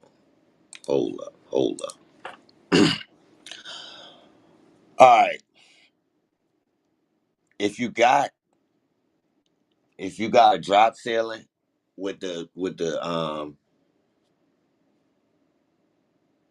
multiple, like say you got a drop ceiling with what four, the drop ceiling type, what they call the in the joints that go in the ceiling, the drop ceiling type of lights. All right, so you could get the hue system and control each light with your phone for a color to give you different lighting. Now, depending on the height of your ceiling, the fall off of this color ain't that strong. What you can give off, you can turn your whole room into a color. So if you go on my Instagram and look at the pictures of my studio, you'll see it where it's all pink, all blue, or you can separate and make all the colors different colors. All right. Now, that could get kind of expensive, but you could do some slick shit with it. Now, if you look at some of these streamers, they got these wall lights that's basically that work the same way. You ever look on the wall and somebody just got like a whole bunch of triangles on the wall that's lit up? That's the same thing. It work with your phone and you can change the colors to different things. Now, this is just an incentive to your live stream. If you got that on the wall, people gonna take you serious. They're like, oh shit, he got the LEDs and shit. Oh yeah, my man banging on them. All right. These systems not a lot. This shit cheap. We talking about some of these black streamers, and they shit should be lit up. They bluffing. Well, they shit should look like a club. What you doing? Like, yo, all right. Whoever seen a podcast the way most of the time you ain't gonna see no dead mean black podcasters with they shit like this. But they up close to the camera. Camera crystal goddamn clear. The background a little bit blurry. You see some nice glowing lights back there. You like, damn, this shit look clean. This nigga, you look at this nigga face. One side got like a pink glow and one side got the teal. Who seen that? Got the nigga looking like he in a movie. Who seen that? Y'all ain't seen him? Y'all ain't seen these dudes? Yeah, I definitely didn't see that before. Yep. Man, that 100%. shit costs like $100, man. Like to make yourself like if you really want like for real. Yo, these types of lighting is cheap. You talking about something sitting right outside the camera where people can't see it. It's giving you them two little glares of that colored light on each side of your face. Yep. You got the headlight separating your background, and you got whatever else light. We talking about less than $100 worth of light, bro. Listen, Uh, big nigga. Listen. I like where you going with this, dog, because this give you an opportunity to get your roses. That Because I be teal and listening pink is to you, dog. official, bro. Like you Look, can switch, you can use red and blue. Basically, what you want to use is two opposite colors of the color spectrum for real. Now you can freak it and play with the colors you want, my but nigga, it makes the world of difference. So check out, I put up another PTR because I heard you talking about that before. So I took my black ass to the Home Depot and I was looking at the lights. I was like, God, some of them are expensive, you know. And but mhm, I ran across one light. This motherfucker was $5.99, dog. And I've had it for pretty close to a year now. And all I did is I put it inside of my lamp, you know, my bedside lamp, put the yeah, shade over the top of it, and it's like a disco ball slash LED light. But what it does when I put that shade in it is it throws it in a direction, whatever direction I want it to be in. You know, so I have that big nip tapestry behind me. That's generally where I keep it at, bro. Well, yeah, I I so you know what I'm saying. I'm not just up here co-signing you. You know what I'm saying. I went and applied the lessons. Like I listened to what the fuck you said. I went and did the shit, and it made the world of difference. You know what I'm saying with the production quality on what I do. Watch, I'm about to show you something. Hold on. Alright. Alright, so this what you don't. Alright, so how long you normally stream? Probably about like 2 hours, 3 hours. Alright, so alright, let me show you. This fuck all that playing games. This gonna put you where you need to be. Ain't no need to play. This what's going on right here. See, this that walk down right here. This different. Niggas don't be putting this up on the board. Just putting shots up on the board right here. Niggas be talking. Niggas be talking. Click that. Niggas be talking. I get busy. These niggas be talking. Fuck is wrong with them? They be talking about shit. I really get busy. Damn, they dropped the price that much.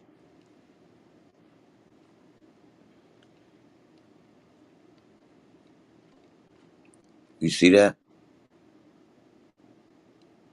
Yeah, yeah. The tube light. Yo, yo, yo, yo. That's That's hard. It's got the portable stand, the little tripod to go. Yeah, anywhere all you right. go, then you can set up shop, huh?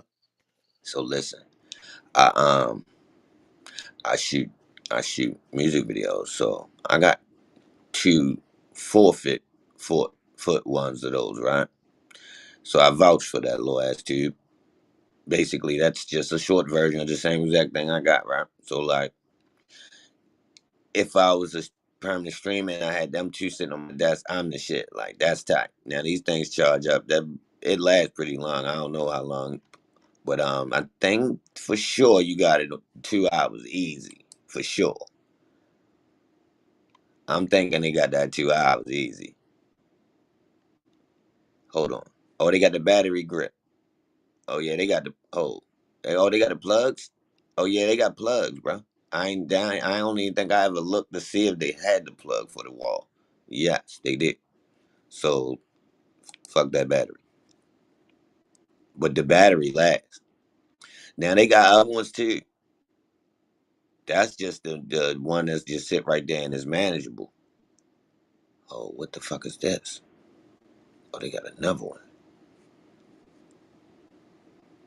They They got a gimbal for that thing, so the light is attached to the gimbal that your phone or your camera's on as well. That's what it looked like. oh, what you say? So you know what a gimbal is? Yeah, Okay. It I looked got like one. there's a gimbal attachment that came with that one that you posted on shared That's a Minecraft. tripod. Okay, that's just a try. Okay, got you. Yeah, for it to stand right on the stand, like it's screwed right. You see that screw hole? It's screwed right there and stand straight up. Okay, got you. hmm And the reason why it's built like that is so you can hold it with your hand. That third leg pause is for you to grip it. You see how it is? Okay, I got you. Yep, I see that. If you was to put something heavy on there, like you can. That is a tripod for a camera, but it work. The way light, professional lighting work is a lot of it has the same mount as cameras. Oh, I suppose, yeah, keep it universal. hmm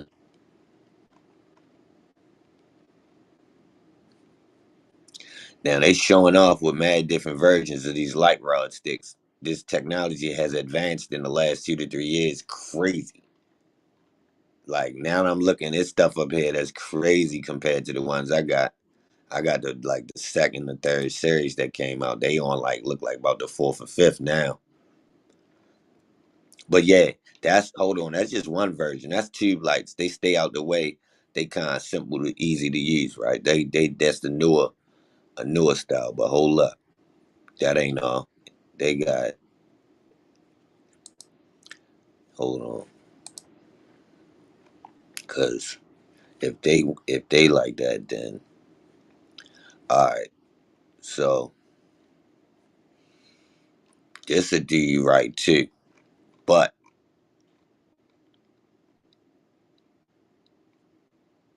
I got some of these too. I vouch for them. Actually, surprisingly, better than I thought.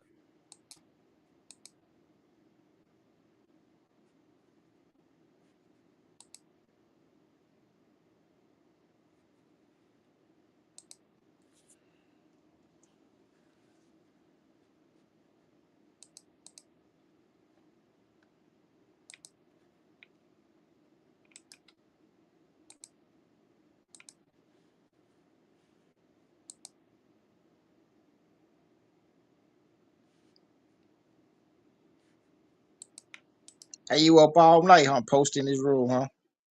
Yeah, I be rocking. Yeah, I'm gonna try to come back through, man. I'm laying down, falling asleep, bro. Oh yeah, yeah, yeah. I appreciate that. Come back through. I'll be just rocking in here on the late night. But swing back through if you get some time. And if you get somebody else that want to swing through for an interview, just let me know when they got time. I'll be ready to rock. All right, brother. Peace. All right, I appreciate that too again. Yeah. All right.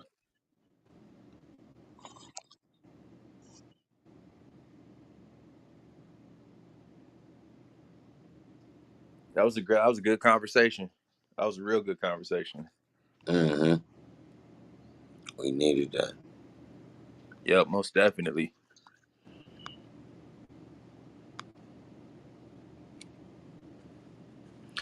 That light up there do all colors.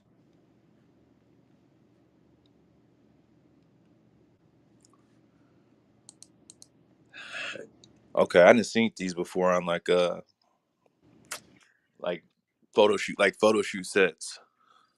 That's a cheap way to get in the system, and they actually give you the look that you need because you could dial them in. They give you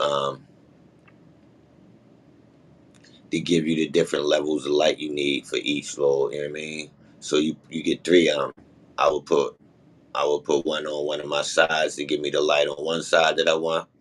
Put one on the other side, and use one as my background light. Um, the two sides you would use as it's going that's going to separate you from the background and give you a little light on your face as well. Um, you just got to angle them right, and then that third light you could also use as a headlight, and you don't really have to use a light to light your background up. You could kind of let the light from in the room kind of just fall off, and it be kind of dark behind you, and well, if the room even that big. But yeah, that lighting is serious. That turned a regular room into a music video. Real shit. Any room. Yeah, I That's could the only totally. difference. That's crazy. That's only $100 now. Hmm. Wow. They go well. All that like if you watch B&H, all that stuff go on sale. Like they might have a sale that it just turned 12 o'clock. Go on that website and look at the matter of fact. Hold on. Why every day they got the sale. I had to unfollow it. It like they throw so many deals they make you buy shit. Seriously, like half off for no reason, like a Black Friday, but just out the blue. You're like, what's that? Damn, for real? Like, hold on, they ain't got that much stuff, do they? Nah, what they got right now? I never heard of this website before, man. What? This is like a podcaster's cheat code right here, man. What? Yeah, I never heard Yeah, of this before. Holy shit. yeah, I ain't gonna lie. Well, shit, you know about Newegg? Uh-uh. Uh, Newegg.com and B&H. Hold on, what's another one? I think that's kind of they kind of the top. Alternative, let me see. Anything else you would need to besides those two? I think they can't cover everything, bro. To be honest, New Egg is computer parts for real.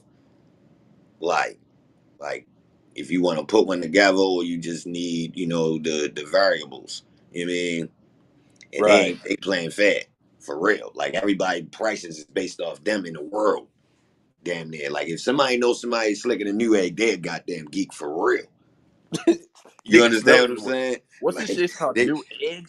It's an egg, like a hard boiled egg. yeah, New Egg. I don't know Okay. why. I never got into why it's called that, but nigga. It probably means something now that I think about it. New egg, like hatching or something. You know how they do with the computer world. They normally got some type of meaning behind it. But Yeah. yeah, yo. I'm gonna tell you a store. I don't know if you got them where you live at, but Micro Okay. Center. I'm gonna have to Google it. Honestly, I never heard of it Oh, before, see, but this I'll check. is the store version of New Egg, nigga. Like anytime Oh I shit. be too impatient to order something, I'm pulling up on them. Only reason I found out about this shit is from needing shit that's not in Best Buy. And that's when you start getting into this type shit. When you go in Best Buy looking for shit, and they like, they ain't got it. Then you run past a geek, and he like, well, you might want to try this store. And you like, what the fuck is that? Like you go in there and be Yeah. like, damn, Right. never know this shit was it. I swear, I bought a couple Mac computers, all types of shit. Like I bought a Mac computer out of Guitar Center before, something, something. And then one day I asked for something, and the dude was like, "Nah, you need to go to Micro Center." I'm like, "What the fuck is that?" Nigga say, such and such. Man, I'm going this bitch. I'm like, "Oh my god, this where the fuck." This is all the computer stuff right here. Like every part, whether you want it broke down or you just want to cop the whole piece. You know what I mean?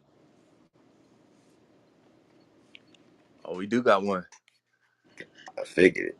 They is more than I thought, because when I go down the little list, it showed me like a whole bunch of different states. I'm like, damn, so everybody got these for the most part. That's wild. I never even heard of this shit before. They'll put it like this: they got it's one of them stores where they got everything on the floor, Oh, like okay. Okay. yeah, like almost kind of like Best Buy used to be, but it's a computer. It's more computers. Like every monitor is out, so you can see what it looks like playing the game on it. I like that shit. Yeah. That's tight. The The one 3D where they used to printing have it set machine, up and you could switch it. You could change like, all right, let me get the sharp TV in the corner over there. yeah. That's dope. So the 3D print machine is on. You mean you come through that bitch running? Like, damn, what the fuck is it building? Yo. Like real shit. Like who pushed it? Who got it running? Nobody ain't right here. Real shit. Like what the fuck going on? What else they got in there? They got the game section, you feel me, where they got all the shit out. You feel me? They got shit for gaming that ain't in the regular store. Hell So yeah, bro. They got this is yeah, what the they fuck got don't they have here as far as like technology? I don't think they don't have nothing. Like that's the type of shit where like you see something more in like on the internet that just came out, and you like, damn, probably got it, and you hit their website. Yeah, they do. I Been swear. had it too. They're like, oh, that's last year's month. Like I'm talking about some new shit. Like when I think they don't, they got it. I don't, no bullshit. This is a really dope spot, dog. I'm gonna cause I be looking for little shit all the time and I just get frustrated. You know what I'm saying? I'll be like, fuck it, I'm fine without it. So this Oh is no, dope they to got know all that type resources. shit. Like all the like little cables, any type of goddamn connection, Yep, yep, any yep. yo, all wires, bro. They got wires I ain't even know was out. Real shit. Yeah. I'm talking about, the wires where you like, yo, if I just had a wire that went from this to this, Yeah, they man. Yeah, got yeah, them. yeah. Yep. Yep. They got them. Okay. I Yeah, swear. because I be doing that shit all the time. Especially though, like when I first got going, because I was just using my surround sound. You know what I'm saying? And then the Yeah. surround sound I had was old. It didn't even have like a USB plug on it. So I'm like, fuck, how do I route this to blah blah blah blah blah blah? And it was just a headache. This would have been a dope ass resource if I'd have known about this back then. Oh, I could have fixed that for you. You need a USB interface. Yep. Yeah. Exactly. When you don't know nothing about that shit though, it's like rocket science and Yeah, frustrating. You yeah, know? yeah. USB interface would have let you go stereo quarter inch out into your regular stereo. Yeah, okay, yeah, yep. Shit, I had to. You know what I did before? Oh, I Wh- think I actually bought. older, like an M audio that you know what I'm saying, so I could route it. I was No, like, I mean that's the best way. That's the yeah. same shit. I didn't need the M audio though. I didn't need that interface though for like the microphone. You know what I'm saying? I just wanted to have surround sound, so I bought a fucking interface instead of No, no all A. of them got that, bro. They don't give you the option, and I had a mic. Okay, okay. Yeah, ain't no one. Yeah, I ain't never seen one with just the interface. That's crazy. Now that I think about it, now they don't have it. I've never seen it. I mean, they might got one somewhere, but they probably figure, yo, we might as well put this mic preamp in there just in case a nigga wanted. Oh yeah, you could have did it, but you would have had to buy something that would have been obsolete. You could run it through a mixing board. It still Yeah, would have had a mic exactly. preamp. I damn near started to, bro. I was like, there's got to be, you know. It would have still, yeah, that's too goddamn big and bulky. And you got one of the little small. Oh no, no, no, no. They do got some mini ones that sit on the desktop that don't got the mic input. They do got some mini ones, but Yeah, mine is I got the Tascam 2488 Neo, you know. yeah, So I was like, fuck, man, I'm not finna fucking use this big ass. It's a nah, whole studio, you know what I'm saying? yeah, Like, I'm not finna fucking use it. nah. I wouldn't have did that either. Yeah, but nah. Like I said, I wish I would have known about this website right here. That would That's have why I saved me tell so much people. headache.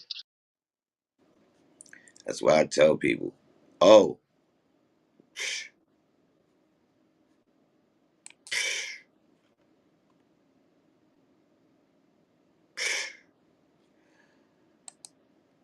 I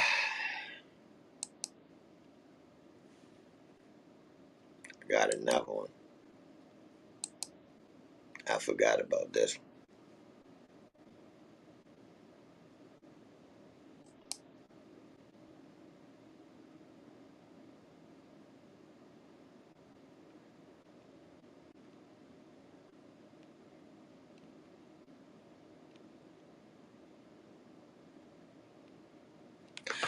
Hold on, let me see. I can't believe I can't think of the name off top. That's crazy.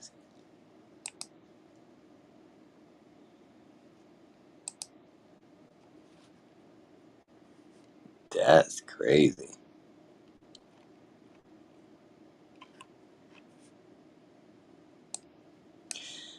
Whoa,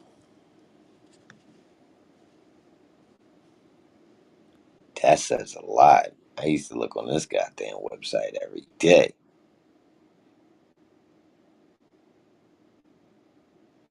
I could even think of a competitor right now and not down.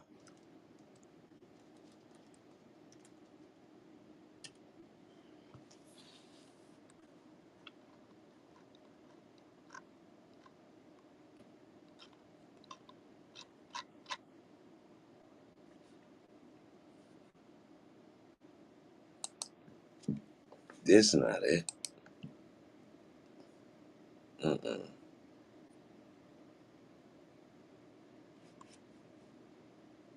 Is it? Why this don't even feel like the right goddamn name?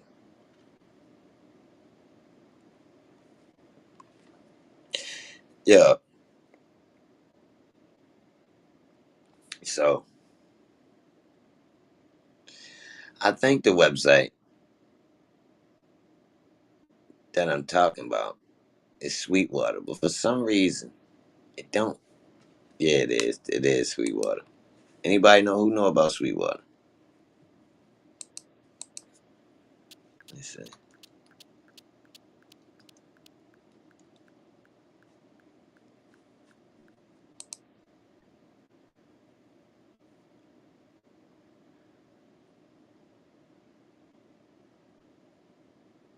Yeah, it is Sweetwater on Bluff.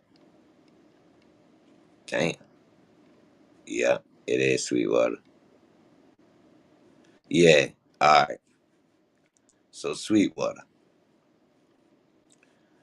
music equipment, right? Who on here need music equipment? Anybody?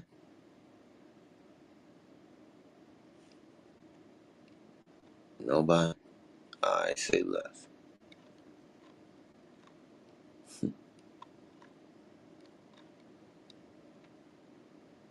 Me buying? Nah, but, but, but, if you was,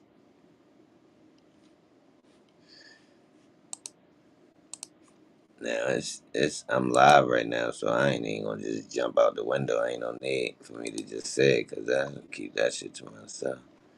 But, um, damn, fuck is that? Yeah, yeah, um, yeah, yeah. hmm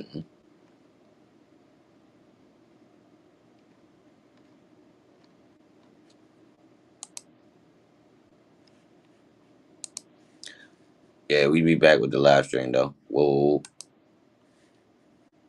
Amazon be having lower prices.